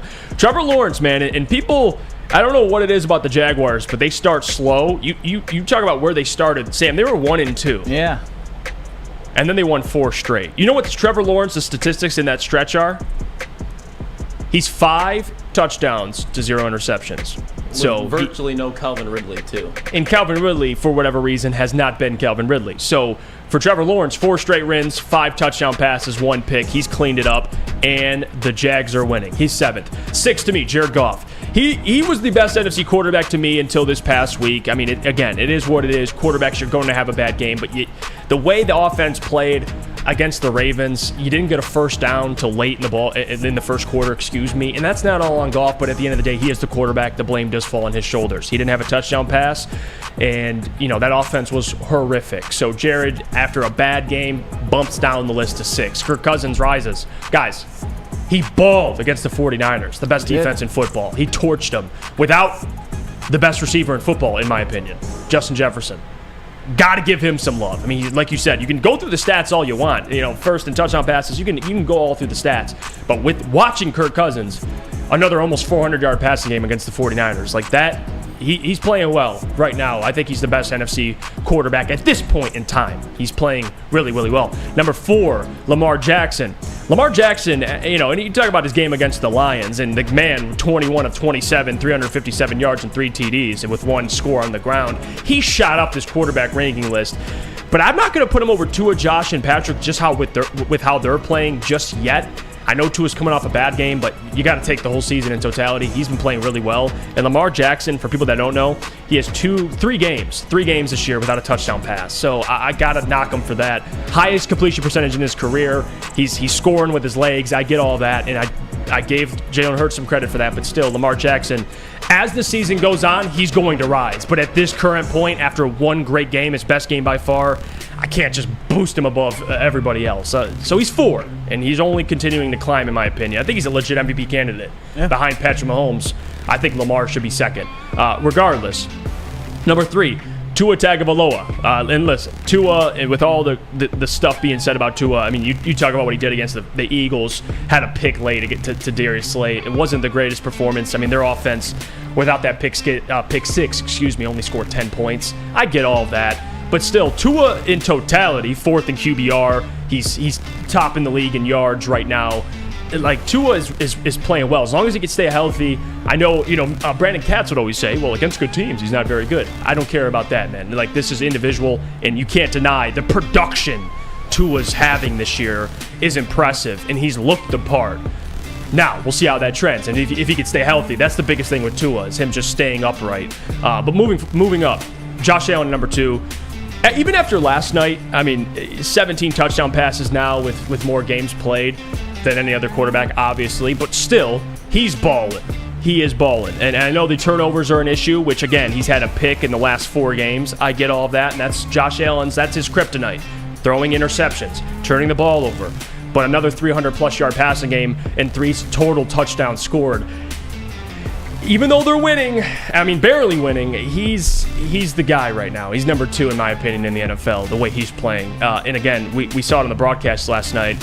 When they get him going with his legs, the confidence is at an all-time high for Josh Allen. And the number 1, of course, your guy, arguably your boyfriend, Patrick Mahomes. A strange lover. Yeah, and I can't, after what he did against the Chargers, I know it's the worst passing defense in the league, but 400-plus yards, 76 completion percentage. I don't know what else to say. 4 touchdown passes. Like, he's the leader for MVP right now. And that offense is literally just Patrick Mahomes, Travis Kelce. You got a decent run game, pretty good offensive line, but Rashee Rice is like the emerging wide receiver. It's your boy. What he's been doing with what he's had, it's impressive. So that's my top 10 list. Sam went through his. Lucas, take it away. All right. I don't have any major issues with who you guys have on your list, but I do have some questions, maybe some clarifications, and I'll start with Flannel's list. Yes. So Flannel, when looking at your list, and I'm going to put them both up at the same time, the one that I do kind of have like a little is why, and this is actually for both of you guys. Oh, wait, no, my bad. This is for Jeff. Why do you have Tua in front of Lamar? That's where I'll start there first. And I'm not saying, this is just off of your opinion, why do you have them there? Why do you have them ranked like that? Just because I've seen more highs with Tua. I just have. I know he's coming off a bad game, but like I said, Lamar 3 games without a touchdown pass. He's just starting. He's had his only great game this year. Tua's had multiple games. He's had 2 games with 3 touchdown passes and 1 with 4, no picks. Okay. And he had 4, I believe that was against Denver. But regardless, just individually, he looks the part right now. He's playing his best ball. I'm not going to hold you too much on that. I'll give you this though. I think Lamar in about 5 weeks will be ahead of him. Yeah. But right now at this point, like after 1 great game, I think it'd be a little of an overreaction to me. Okay. If I just said, well, 1 game, he's up there. This is my major problem with your list. And Flannel, I give you credit because I think you did the correct thing in it. I don't see how you can have Herbert at 9 and Kirk Cousins at 5. I don't care that they're both on there, but I don't think there's that much of a gap in between those two this year. Because when you go back to it, when the Chargers and Vikings did play, do you remember what the last play of that game was? Kirk Cousins interception. In the red zone. In the end zone. And the game before that or after, I believe, again, it was a Kirk Cousins interception. So, and I'm not denying that Kirk hasn't been playing good. That's not what I'm saying. I just think if you have Herbert at 9, Kirk needs to be somewhere close. And if you want to put Kirk at 5, okay. But I think Herbert has to be a little higher. So that's my thing. That's, as of right now, what I'm putting you on the stand for with your list. Now I'll get to that's, you know what, that's fair. I won't deny that's fair. I guess for me, it's part of it is statistics, but the other part of it is just what I've been seeing out of both of them. I think having back-to-back games with you being the reason why the game's over versus Kirk. Like, dude, he threw 2 game-stealing picks the last 2 games. Kirk's had that too, though, early on in the season, and that's with Justin Jefferson. But we're talking, this is week what? 7? Well, what's the list say? Week 7, but it's week 8 technically. Week 8 rankings. So what have you done for me lately, Herbert? 2 game-stealing picks. That's all I'm saying. That's all I'm saying. I disagree, but it is your list. It is your list. And if you watch fluid, as Stephen A. Smith would say, well, it's fluid. If you watch that Chargers and Chiefs game, Justin Herbert looked awful. Like absolutely awful. I don't know about absolute. He looked better for sure, but to act like he was like the Chargers were still lighting up the Chiefs' defense as pretty good. Up the Chiefs' defense. Dude, they were getting down the field. The Chiefs scored, and they scored within a minute and a half after. In the first half. And like Herbert has not looked like Herbert from last year, the prior year. That's all I'm saying. I think he looks similar. I agree with you, not as good, but he looks similar in my opinion. That's where I'm just at this point in time. Herbert is not playing well. He's not top 5 quarterback at this point. But if you want to disagree, that's fine. I just with what I've seen the last couple games out of Herbert, I know early on, like you said, against the Vikings, that's fair. Like he outplayed. I think he was 40 of 47 with like 400 yards. He played really well. But back-to-back, like game-sealing picks. Like that's gotta knock you, in my opinion. It's gotta knock you. And that's fine. I'm at least happy that you put him on the top 10. He deserves to be there. And my issue is that I think Justin Herbert is probably one of the most unfairly maligned quarterbacks in the NFL right now. I still don't understand completely how he got this reputation as this loser. I mean, think about Justin Herbert's career. I know I'm pontificating a little bit.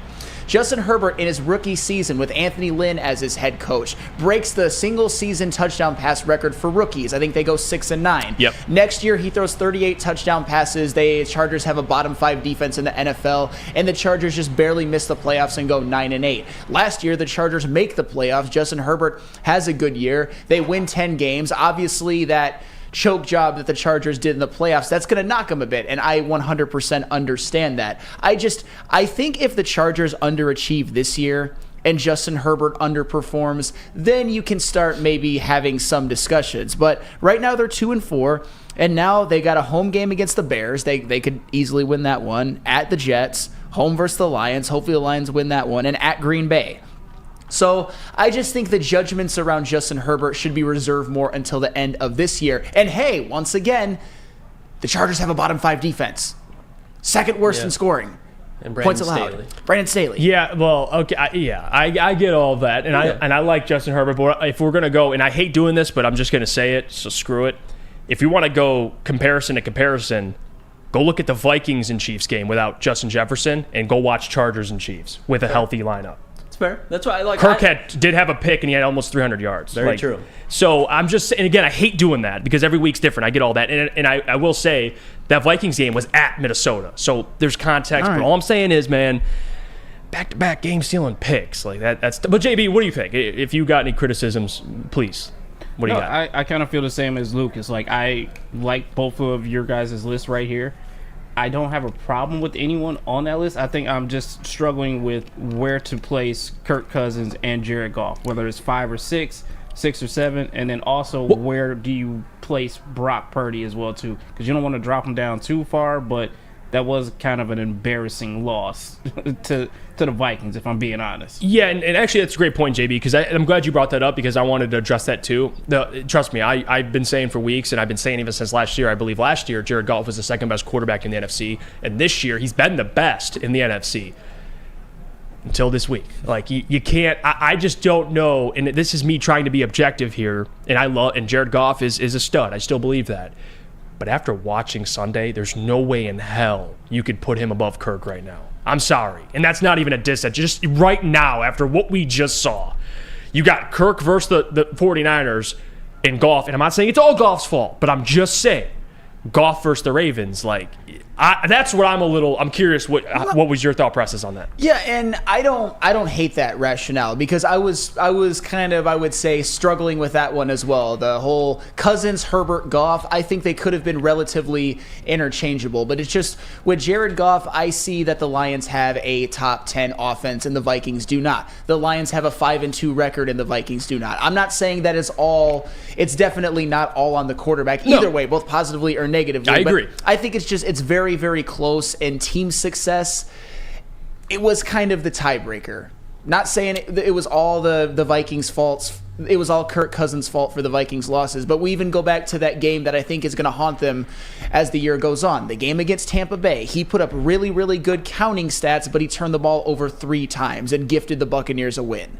That's the type of stuff. That's fair. And that's it. It's nitpicking. And what about you, Lucas? Because I know how you feel, but I want your thought process on, like, how do you do that with Kirk and Jared? What's the deciding thing? And I'm not going to deny that Kirk's had the better season with his arm, but he's had to use his arm more. You know what I mean? Like the Lions, especially in the first half of the season, they were just going David Montgomery, David Montgomery, David Montgomery. And when you have Amon-Ra St. Brown, like, again, great wide receiver 1, but when Justin Jefferson's there, that's the best wide receiver in football, arguably. Yeah. This season, I'm going to give it to Tyreek Hill, but Justin Jefferson, like, he's balling out too. Devontae Adams in that question. Yeah, I'm with you. But and he's got Hawkins, and he's got a lot of tools and a bad defense to help those stats. But to your point, I'm not going to go and say that Kirk Cousins isn't balling out. Like, he's, especially last week, I mean, I'm like a huge Kirk Cousins denier. Me like, too. I don't like Kirk till either. I die. Like, but he is, the last couple weeks he has been balling out. So the only reason why I would put Goff in front of him is Goff, I think, has played a little bit more consistently outside of the Ravens game, and he hasn't had to put up those crazy stats. I think if Goff was in a losing situation with these weapons,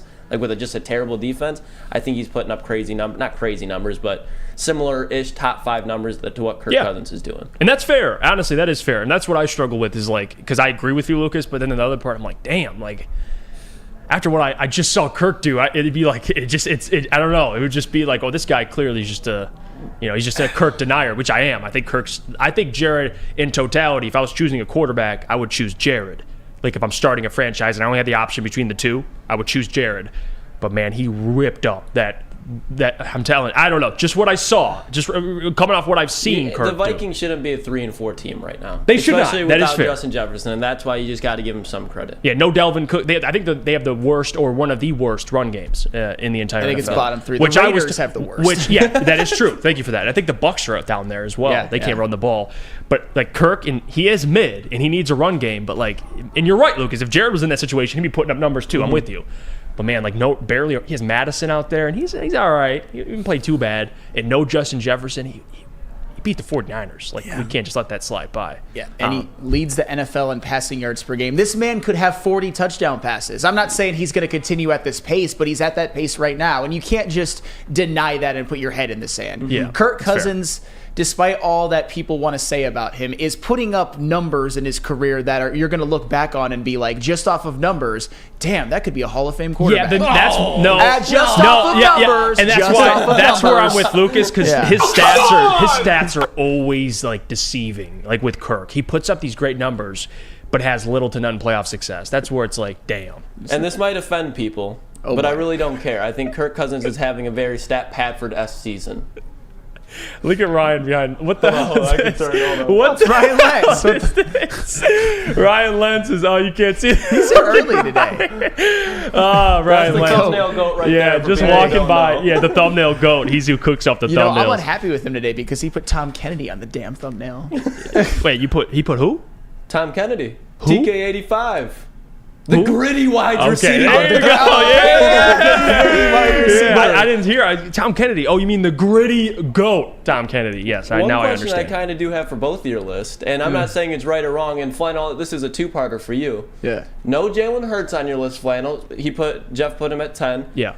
Do you guys think that Matthew Stafford is having a top 10 season? I almost put him at 10. Because that's why I was debating. Like, if I had to make a list, man, that 10 spot, it would be between Stroud, Hurts, and Stafford. That's why I'm not, saying, what the hell are you guys doing? Like, you could put any of those three.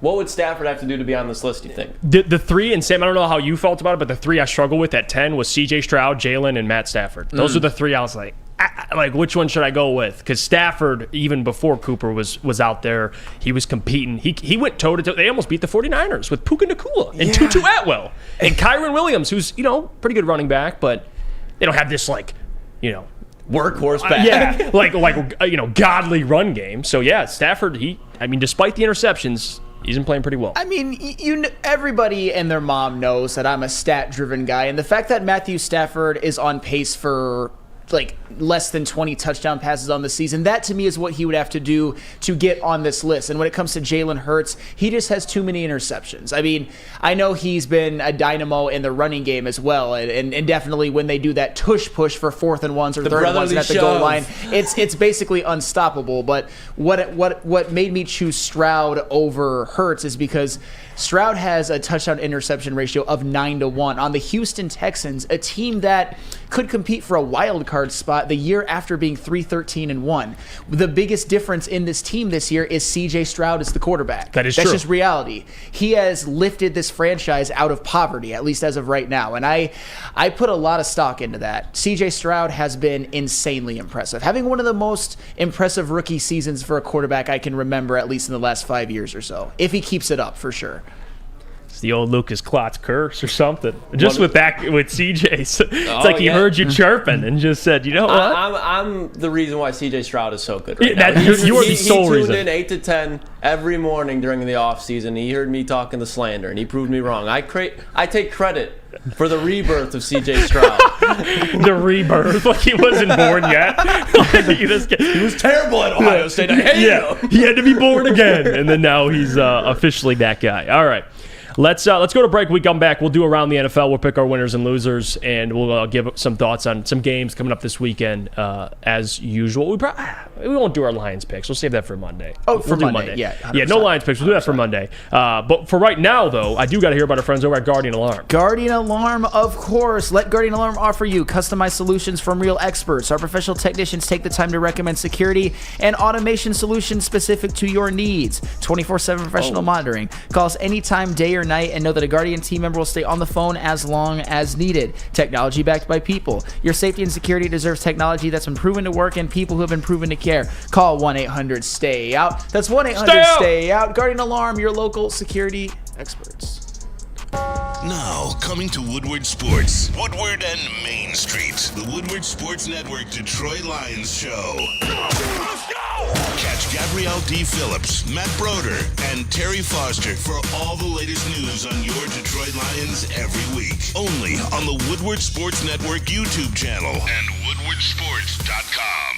Yeah, Gabby is a college student struggling to study for her big exam. Then, she discovered Syntron, a healthy way for her to stay awake and focus. Jennifer frequently has chaotic days like this until she gets online, orders some Syntron, and finds her groove. April visited her local grocery store, purchased a case of Syntron, and entered to win the Syntron 100K Vegas giveaway. Pick up your case of Syntron today at any Meijer location or visit drinksyntron.com/Vegas and enter for the 100K Vegas giveaway. Woodward Sports' own Tom Mazaway and Sam Stick Day will be hosting our Lions postgame show after every Lions game all season long. Tune into the Woodward Sports YouTube channel for his hot-off-the-press takes, game analysis, and Kool-Aid sipping celebrations. You won't want to miss it. Join Maz, Stick, and special guests each week immediately following every Lions game, exclusively on the WSN YouTube channel. Brace yourselves, Detroit. As the sun begins to set, two of Woodward Sports' brightest young stars will be taking the mic for a brand new show. Woodward Nights with Booner and Broder. The dog days in Detroit are over, and the boys are unleashed. Join in on the banter and hop on the bandwagon of the #1 night show on the internet. Tune into the Woodward Sports YouTube channel every weeknight from 8 to 10 p.m. Woodward Nights with Booner and Broder. Let's talk about Outdoor Equipment Co., official equipment provider of Woodward Sports, Michigan-grown, family-owned. Bad boy mowers, tractors, steel handhelds, and even weed whippers. Even weed whippers? Even weed whippers. Liberty trailers, Generac generators, Snow X plows, and salters. Outdoor Equipment Co. has it all. Buy it, rent it at 0% financing, delivery to your doorstep. Go to their website at outdoorequipco.com. Check them out. All right, we're back. It's the Morning Woodward Show here on the Woodward Sports Network. It's time to get into Around the NFL and go through some of these games this weekend and kind of pick our winners and losers. We'll start with the Dallas Cowboys at home. Who do they play? I'll put a poll up. The Los Angeles Rams. Speaking of Matthew Stafford, Dallas Cowboys need this win, especially for NFC East purposes, but just in general for NFC purposes as well, and just for the public opinion. I think they need this win. I think the Rams, I know the Cowboys right now are -6. I think the Rams could keep this one close just because of what we've seen. And we got Sean McVay, just had a child, so shout out to him. I like the Rams to keep this close, Sam, but I can't believe I'm doing it, but I'll pick the Cowboys I'll pick them by 3. You can't believe you're picking the Cowboys, a playoff team in a regular season game? No, can't trust them. Wow, okay. All right, so fine. I am picking the Cowboys because the Cowboys need this one. They need to keep pace with the Eagles, and this is just, it's home, it's against the Rams. The Rams are an okay team, but I ultimately think the Rams will bottom out to a 6 or 7 win, and I think this is a game where Micah Parsons has a tremendous impact, and I could also see CeeDee Lamb going off. So give me the Cowboys. All right, I'll go Cowboys by 3. You got Cowboys, they're -6. You think they cover? They cover. Okay. I got Cowboys by double digits. All right, what do you think, Lucas? I know that's a statement. Cowboys by double digits. I don't. It could be 10. I know you instantly want to go Cowboys here, and it's very leaning so, the fact that they're at home, but you look at the Rams and what they got going for them, Cooper Kupp and Puka Nacua. I don't know who in the Cowboys secondary is stopping that. Yeah. That's why I'm just, if Dak has Aaron Donald's going to be putting pressure on it, does not matter. That's still Aaron Donald. The Rams secondary right now is sneaky underrated. I'm going Rams in an upset, and this doesn't even have to do with my hate for the Cowboys. I just think it's a bad matchup for the Cowboys. I think the Rams keep this thing Sean close. McVay versus Mike McCarthy. That's also true. Both one-time Super Bowl winners. There's levels to that. I understand. There's levels. I understand. I think McCarthy won before there was Twitter. So I'm just kidding. But regardless, I'm with you. I think this is a bad matchup for the Rams. What about you, JB? What do you got? I think it's easy to sit here and pick the Cowboys, but I'm actually going against the Cowboys. Now you guys got me! Give me the Rams in this one, and I'll take the points. Hell, but I think, as Lucas said, with Puka and Cooper out there, how is Dallas stopping both of these guys? And Cooper was quiet last week, so he's due for a big game. Yeah, you know what? 100 2 touchdowns. I'm going to still stick with the Cowboys, but I think the Rams, I'll take them on the points. Just remember, guys, that pretty much everybody is out here picking the Rams. And if the Cowboys were to actually lose, you know what you guys would all say? Ha ha, the Cowboys losing to those bum Rams after you picked them to lose already. Well, they shouldn't. I had the Jets beating the Eagles. I was still laughing at the Eagles. That's not a game you should lose. All right, the Cowboys are winning this game. Okay. All right, moving on. We got an NFC North face-off, Vikings and Packers. Wow, the fall of Jordan Love has been interesting, right? The 7 TDs to 1 pick start. The future incoming Aaron Rodgers and Brett Favre and even Bart Starr. I can't believe, and I am ashamed of myself that I even sat there and we had the conversation like, should we be a little nervous? Like, that we don't know what Jordan Love is? Not nervous of Jordan Love, but I'm like, the unknown? No, we know he stinks. Like, I found that out. Like, we're good. I think the Vikings, they beat the Packers here, and they but they rise to 500, which, makes things interesting. I think it does. I didn't think about that. Yeah, they're 3-4 right now. They go to Lambeau to take on the Packers. Give me the Vikings here. Right now, Minnesota's favorited on the road by 1.5. I think the Vikings cover. I got the Packers in this one. Ooh. I know this is going to sound a little bit maybe lazy, but I just don't know if I trust Kirk Cousins on the road in Green Bay. And the Packers, say what you want about them, they do have a lot of talented defensive pieces. They just do. They've got, and especially with Justin Jefferson out, I think this is one where the Packers grind one out. Maybe something like 21-17 and maybe pick off Kirk Cousins a time or two to set up at least one short field touchdown or a pick six. Give me the Packers, and that would officially bury the Vikings in the division. You guys should root for the Packers, by the way. Yeah, because it helps. It definitely helps you. And it's weird, Lucas. If you're a home team and you're the underdog, typically I like to, I'll take that. That's exactly. But Jordan Love makes it hard, dude. I think the Vikings are at an extreme high. Like, they just had the peak of their season. Last week was their Super Bowl. And they're going to have to come down to earth reality eventually. And the Packers are coming off a rough streak at home. I think they need a win badly. I don't think that's a team that's going to try. I think that's a team that's going to try to compete the whole season regardless of it, just for Jordan Love's sake. So I think the Packers come out there and compete at home. I'm going to give it the Packers, but it's going to be close. And it's not a pick that I'm very confident in, but close Packers win. What about you, JB? What do you think? This game is gross either way, if I'm being honest. But give me the Vikings on this one. I just don't trust Jordan Love. I really don't. All right, one more game before we go to break here. Falcons-Titans. Oh, God. Yeah, at home. Is Bijan active, do we know? They were kind of questioning it. I mean, Arthur Smith had weird comments. I'll play that at 9:40 too. He's just an interesting dude. He really is. I know Falcons fans are getting sick of him too, even though they have a winning record. They're 4-3, but I think they fall to 500. I think the Titans are going to win this game. They're at home. And speaking of home dogs, Atlanta's favored by 2.5. Yep, I smell something. Give me the Tennessee Titans. I think they beat the Falcons. Jeff, hold on. You have confidence in Will Levis?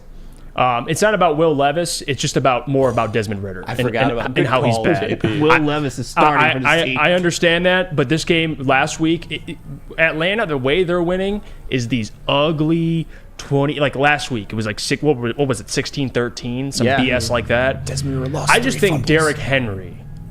He's due. He's got to have a big game. I know they're not going to make Will Levis air it out. Give me the Titans, but in a close game. I don't like Desmond Ritter. I think he's bad too. So. Will Levis want to know as a starter? Oh, that's Booner's king right there. And it's not even that isn't even more on Will Levis. I like the Titans as a team. Better than the Falcons right now. Like you said, they're 2-4. They're coming off a rough stretch. Give me the Titans. The funny thing is, we can clown Ryan Tannehill all we want, but he is their best option by a mile right now. And the fact that he's hurt and probably won't play, and it's Will Levis.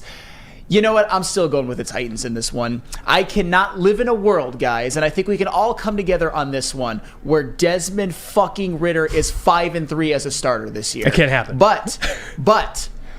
Here's what the Falcons might hurt them. They need to put their best weapon, Bijan Robinson, back on the field and re-unleash him. I don't know what happened last week. Yeah. I don't know what happened because now you're starting to question why the hell did you draft him if you love Cordero Patterson and Tyler Algier that much? Very similar questions to what are being asked in Detroit. Interesting. Jahmyr Gibbs and Bijan. I'm not saying that one's better than the other, but both of the same guys have the same questions circling around them. What do you think, Lucas? Titans, Falcons. If you think I'm betting on Will Levis and his first career start, I'm sorry, you are wrong. And I understand that Desmond Ritter isn't anything either, but that Atlanta Falcons defense is a lot better than people give them credit for. They're definitely going to create problems for Will Levis. I think A.J. Terrell will be able to absolutely shut down D-Hop, but neutralize him enough that Falcons' run defense is very solid. David Onyemata, Calais Campbell, and Grady Jarrett. I think they can limit Derrick Henry. And then the Titans secondary, if you want to talk about that, that's an embarrassing secondary, especially now that they just lost Kevin Byard, who the hell is going to cover Kyle Pitts one-on-one? I mean, not saying he's going to go off, but you got to scheme for him. If you don't scheme for him, he's going to be wide open. If you just try to neutralize him, okay, Drake London, Tyler Algier, Cordell Patterson, Bijan Robinson. I think it's going to be like a 7-point win for the Falcons. What about you, JB? What do you think? Clearly, you're not going with Will Levis. I am definitely not going with Will Levis. I agree with Lucas. I am not trusting this guy in his first start. That, and I think there's other factors around this game as well, too, especially with the trade deadline coming up. Who knows? I don't think they'll give Derrick Henry a huge workload because they want to ship him off as healthy as they can, especially, given the fact that their franchise is really fucking terrible right now. Art Smith, he's a weird guy, but I think they figure out whatever this whole Bijan situation was that they had last week and give me the Falcons on this one. You know what's crazy to think about? The Titans were willing to trade Kevin Byard, A.J. Brown, and now potentially Derrick Henry before they were ready to move off of Ryan Tannehill. That's funny. Let that sink in. Let that sink in. Oh yeah, and by the way, just another quick little nugget that a lot of people are going to be maybe surprised and it's hard to hear. Arthur Smith, watch out for him for Coach of the Year. No. If they win this game, if they win this game, what are we talking about? They're 4-3 and leading the division. Come on, that starts right where it started. Or that stops right where it started. Land that plane, because it's not getting up in the air. Finally, you are a one-man show on that one. Arthur Smith, Coach of the Year. You guys just aren't looking at the fact that they're first in their division. No. They got another winnable game. Hey, what if they win the NFC South? What if they win the NFC South? Daniel, Dan Campbell, John Hart. There's so many. Yeah, there's so many. That Arthur Smith Coach of the Year plane's got turbulence. It's got turbulence. It's got turbulence. It's not landing successfully. Challenger. All right, let's go. Imagine stop it. Get some help. Thank you, MJ. Even though you're not the GOAT. All right, let's go to break here. When we come back, got me sweating. My God. When we come back, we'll get to the rest of the NFL games, the slate, and we'll try to just mentally process what Sam just said. But first, could you tell us about our friends over at Dispo, Sam Flannel? Of course, experience Dispo. You just Romeo. went to, obviously. Okay, where you guys have gone to. A team that curates an exclusive atmosphere mixed with fresh inventory from Michigan's largest variety of products. The first ever cannabis mall of its kind is conveniently located off of Van Dyke and 32 Mile Road in Romeo. Dispo Romeo is now open late night until midnight every day except Sunday. Can it get any better than that? Dispo Dispensary, DispoShops.com, your local cannabis plug. Woodward Sports' own Tom Mazaway and Sam Stick Day will be hosting our Lions postgame show after every Lions game all season long. Tune into the Woodward Sports YouTube channel for his hot-off-the-press takes, game analysis, and Kool-Aid sipping celebrations. You won't want to miss it. Join Maz, Stick, and special guests each week immediately following every Lions game, exclusively on the WSN YouTube channel.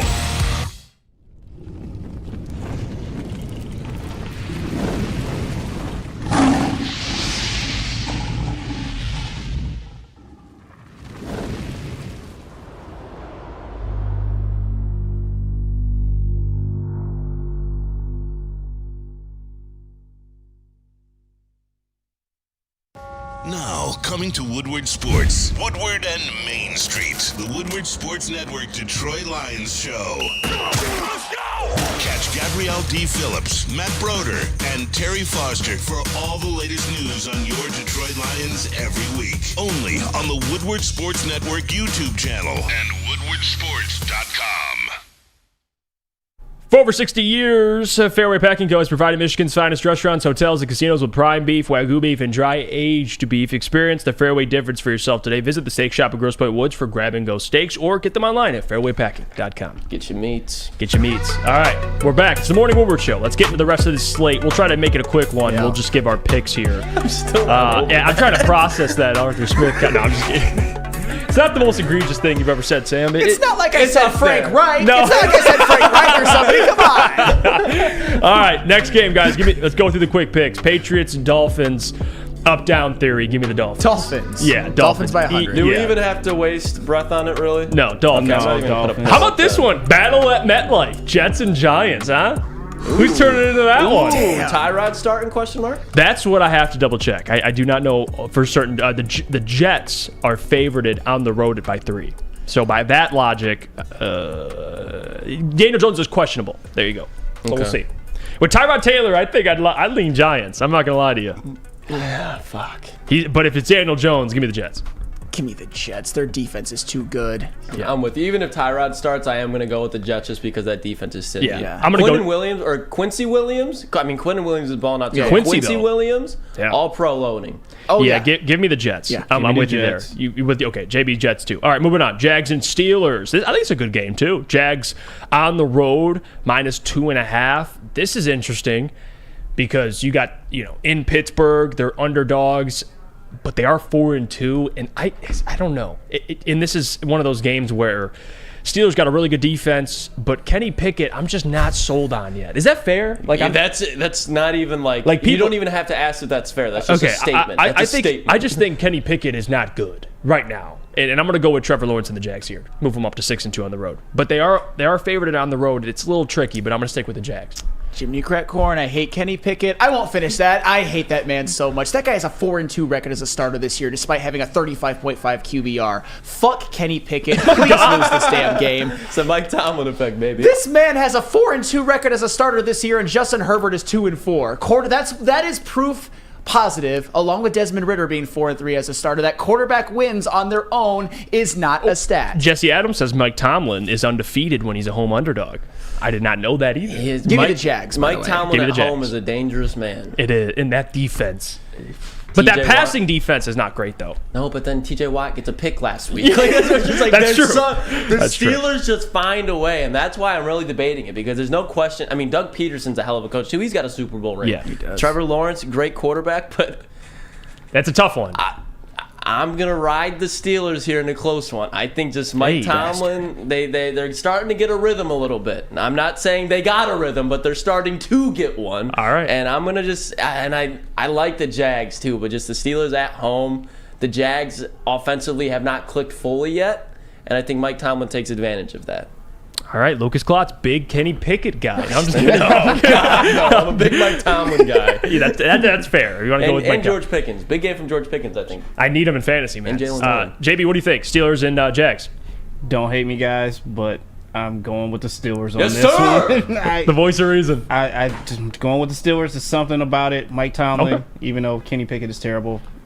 I'm putting my faith in Mike Tomlin, if I'll say that. All right, next matchup, NFC East divisional matchup. Eagles-Commanders. Yeah, we don't need to spend too much. I just think the Eagles, they had a close game. They took them to OT. They didn't go for two in the regulation, but in overtime they ended up losing. I'm going to go with the Eagles here, but this time it's more decisive. And this is on the road. It's in Washington. They're -7.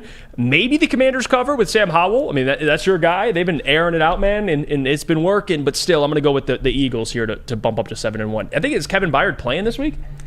Yeah, I don't know. I hope he does. I want to see him out there. A little bit maybe, but I'm not sure. I would like to watch him. But yeah, I'm going to go with the Eagles.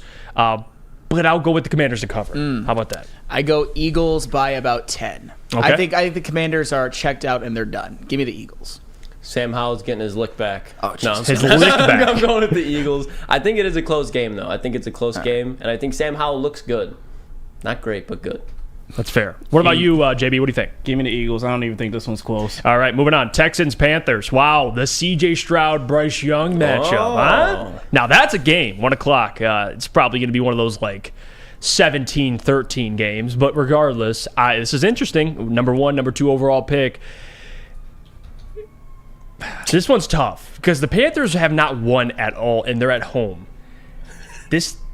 I don't want to pick. And listen, I think C.J. Stroud has another good game. I'm going to go with the Panthers to get their first win. I'm going to go with the Panthers to get their first win. It's not bad logic. They got to get one eventually. They have to. And I know it's kind of desperate me saying that, but they have to win. You're pounding on the tables for a Panthers W. Literally. And listen, you guys know how I feel about Bryce Young and of course, CJ. I love those two quarterbacks coming out. But this is one of those games where Frank Reich and the coaching staff, they think about that. They chose Bryce Young and they still believe in him. Maybe this game gives him a little more confidence. He's like, okay, maybe we do got somebody. If they lose this game and Stroud just torches them, I think I'm sitting there going, damn, we might have just missed on a great quarterback. But give me the Panthers to win this one close. I don't hate it, but I'm going to go with the Texans. And a kind of a side prediction. I've made a similar prediction in this same family before. I think Will Anderson sacks Bryce Young twice and knocks him out of the game. I really do. Oh my gosh. I'm not saying because I don't want Bryce Young to be hurt. I'm just saying that That's fair. Calling for the death of Bryce Young. Will Anderson, he has had a very good rookie season. He's going to sack his teammate. His sack numbers are not where I thought that they would be. That whole prediction of him breaking the all-time rookie sack record is not looking so great. Or it wasn't looking so great until this weekend when he gets it all together. I was Give going me to say, the Houston Texans. you could throw that prediction in my Denver Broncos 10-win prediction. Just the bucket of our bad takes. Will Anderson's playing well, though. He is. It's okay, Sam. I mean, He's playing well. He's trying. He's playing well. Yeah. What do you think, Lucas? I'm going to keep my CJ Stroud apology letter going, and they get the W against Carolina. All right. What about you, JB? Panthers are 0-7. I'll just say that. There we go. I think me and JB have been in lockstep every pick. I think so. The Booth Boys, baby. That's It's the duo we didn't know we needed, honestly, right now. Browns, Seahawks, Deshaun Watson sucks. Give me the Seahawks. It's that easy. Seahawks. Yeah, but that defense, though, I think it's a low-scoring game. Yeah, it's Jake Bobo. Jake Bobo breakout game. Okay, stud. So I'll go Seahawks. You go Seahawks. Yes. Where's it? Is it in Seattle? Yes, it is. Yeah, I'll go with that then. If it was at Cleveland, I might give it to Cleveland, but that's fair. Yeah, on the road. JB? Seattle. Okay.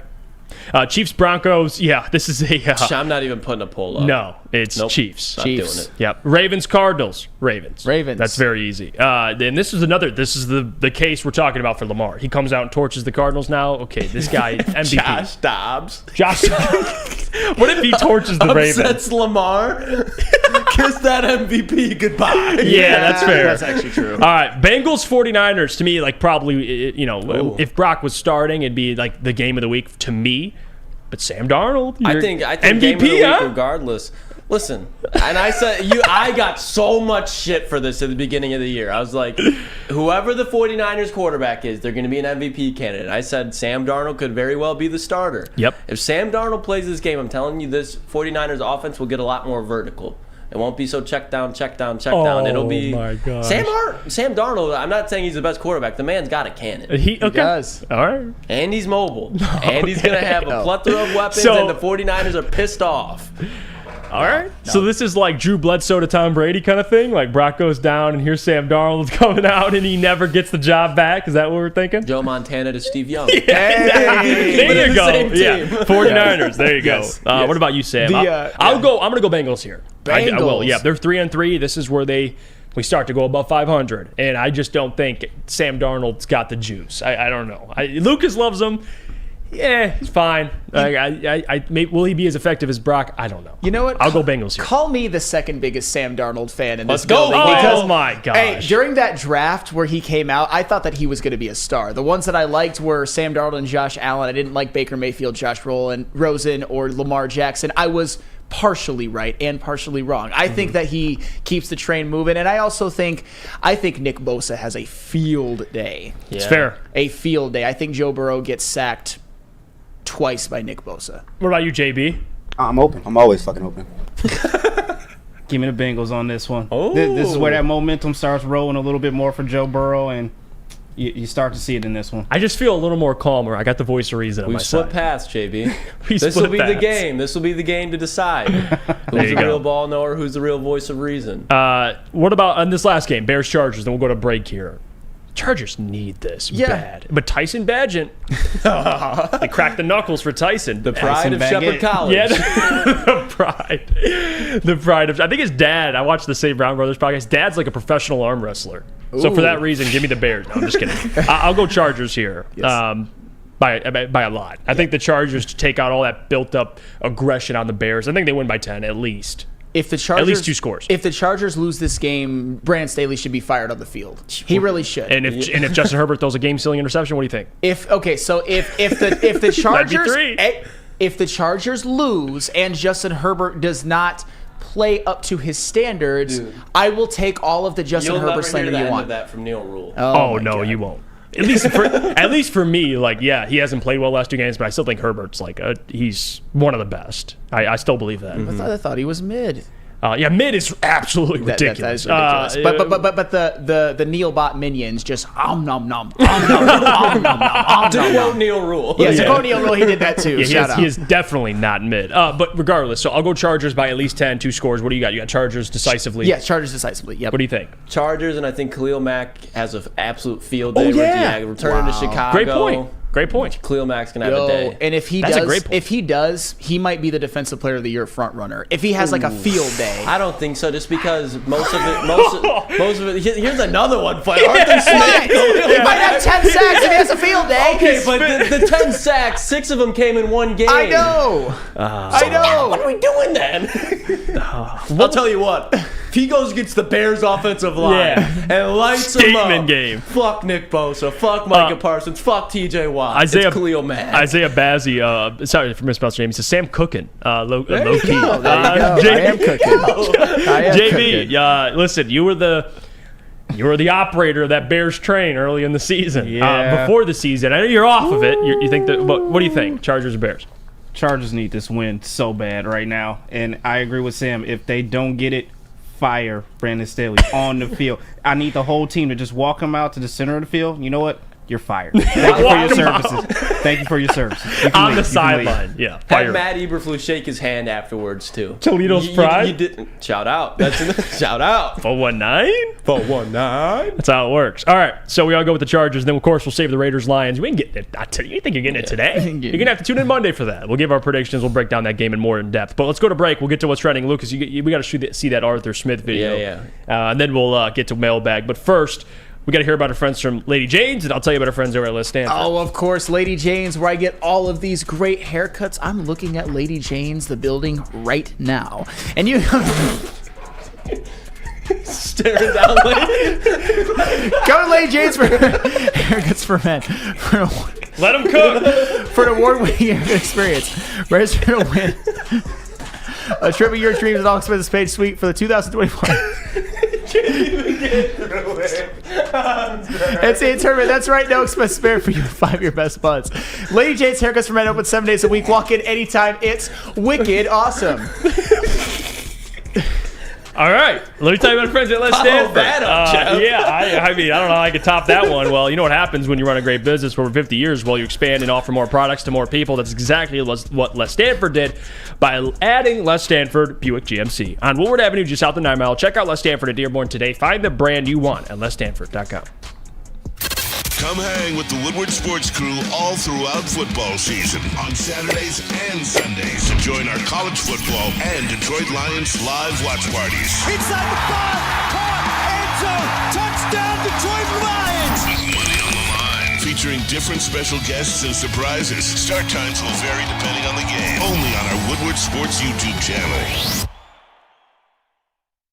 Where's the most convenient place to get that big fitness energy? It's Planet Fitness. Join today for just $1 down, $10 a month. With over 2,400 locations and equipment for every workout, you can get in, get energized, and get going. And with free fitness training and most clubs open 24 hours, everyone belongs in the judgment-free zone. So join today for $1 down, $10 a month, no commitment, cancel anytime. Deal ends Wednesday, September 13th. Join now at any Metro Detroit location. Hurry, offer ends soon.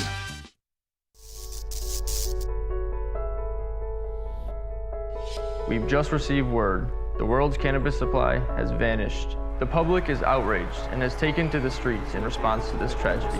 The individual responsible acted alone, and we can only hope they will make things right soon.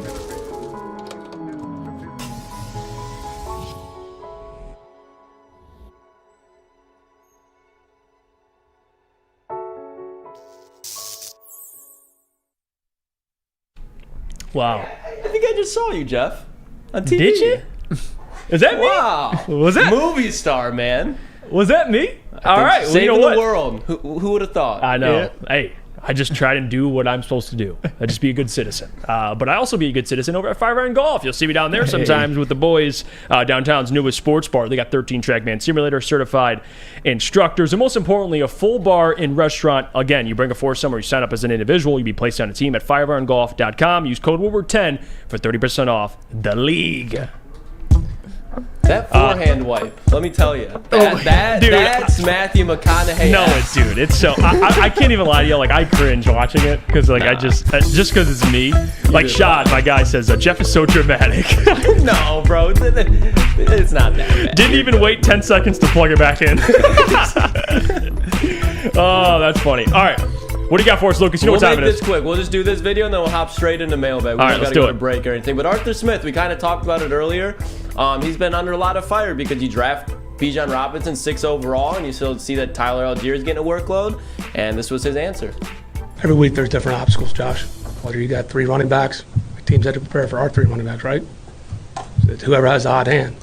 Again, maybe I'll have to go tell Raves that, hey, Algier got the hot hand. I'm going to give him 15 carries.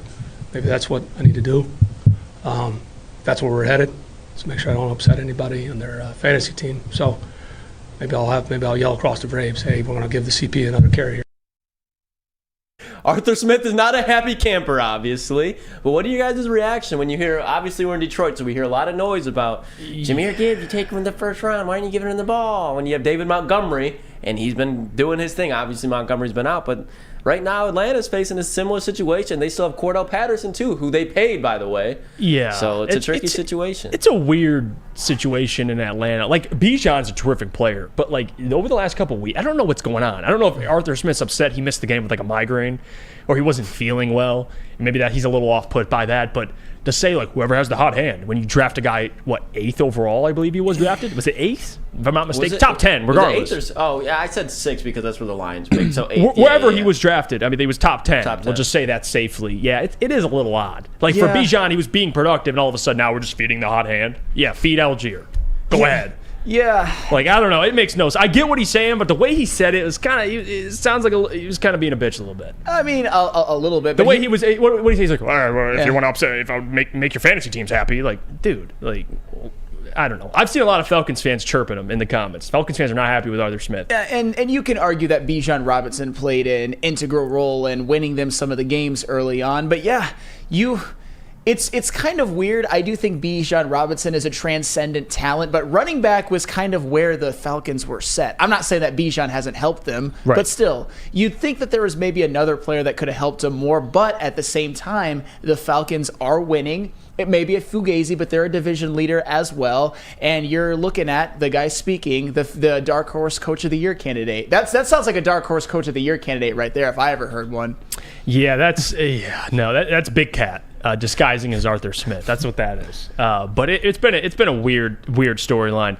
Arthur Smith, I think, is a decent coach. And of course, if you're 5-3 with Desmond Ridder, you deserve credit. So I will give him credit. But that answer, man, like that's why it makes me appreciate Dan Campbell. Like he's very transparent with the media. He's not like sitting here. He has a little attitude and like, dude, you're a grown ass man. Like all you had to say is like, if you want to be like a good Arthur Smith comment, there would be Algier's just balling out. Yeah, like right. That's what, Algier's the hot hand. Bijan's still a great player, but we're gonna feed the hot hand. You don't have to go on all that route. No. But JB, what do you think when you hear these comments? Like I said, Arthur Smith is a weird dude. Like, yeah, he is. I don't understand. It's like it's obvious that the whole world is saying, "Hey, you drafted this guy. Why aren't you playing him? If he's not injured, why is he just chilling on the sidelines?" Then you make the fantasy football comment. Like, come on, man. Why are you being a clown right now? Yeah, it's a little confusing. It makes no sense. But let's go to break. Let's get the mailbag. You want to get a breaker in? Yeah, we'll get a break, a quick little break, and we'll answer some questions, and then we'll end the show here. Sam, could you tell everybody about our friends over at Dispo?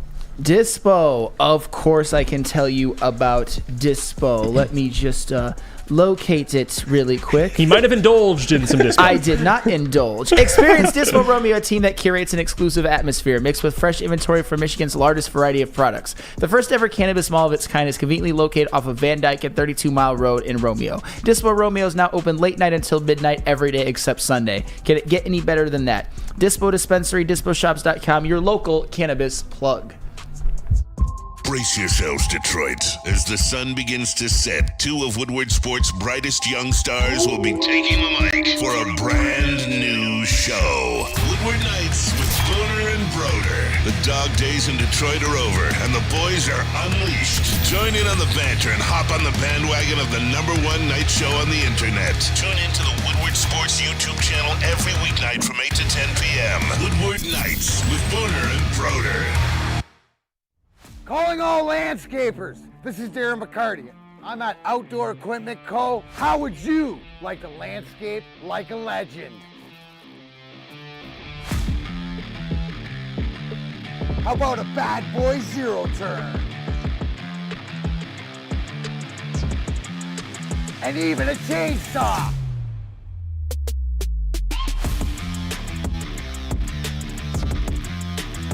And even a weed whipper. Whether you landscape for your job or landscape for fun, get all your equipment from Outdoor Equip Co., the official equipment provider of Woodward Sports. Michigan grown, family owned. OutdoorEquipCo.com.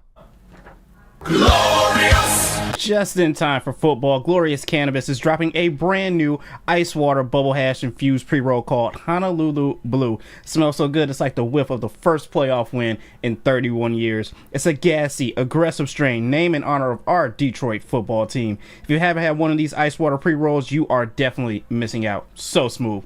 Find them at a Dispo dispensary near you for 25% off. Online, check it out at Woodward. I believe it's Woodward at gloriouscana.com. Let's continue with mailbag here at the Morning Woodward Show. Just get into some of these questions. John Lord, mailbag Hollywood.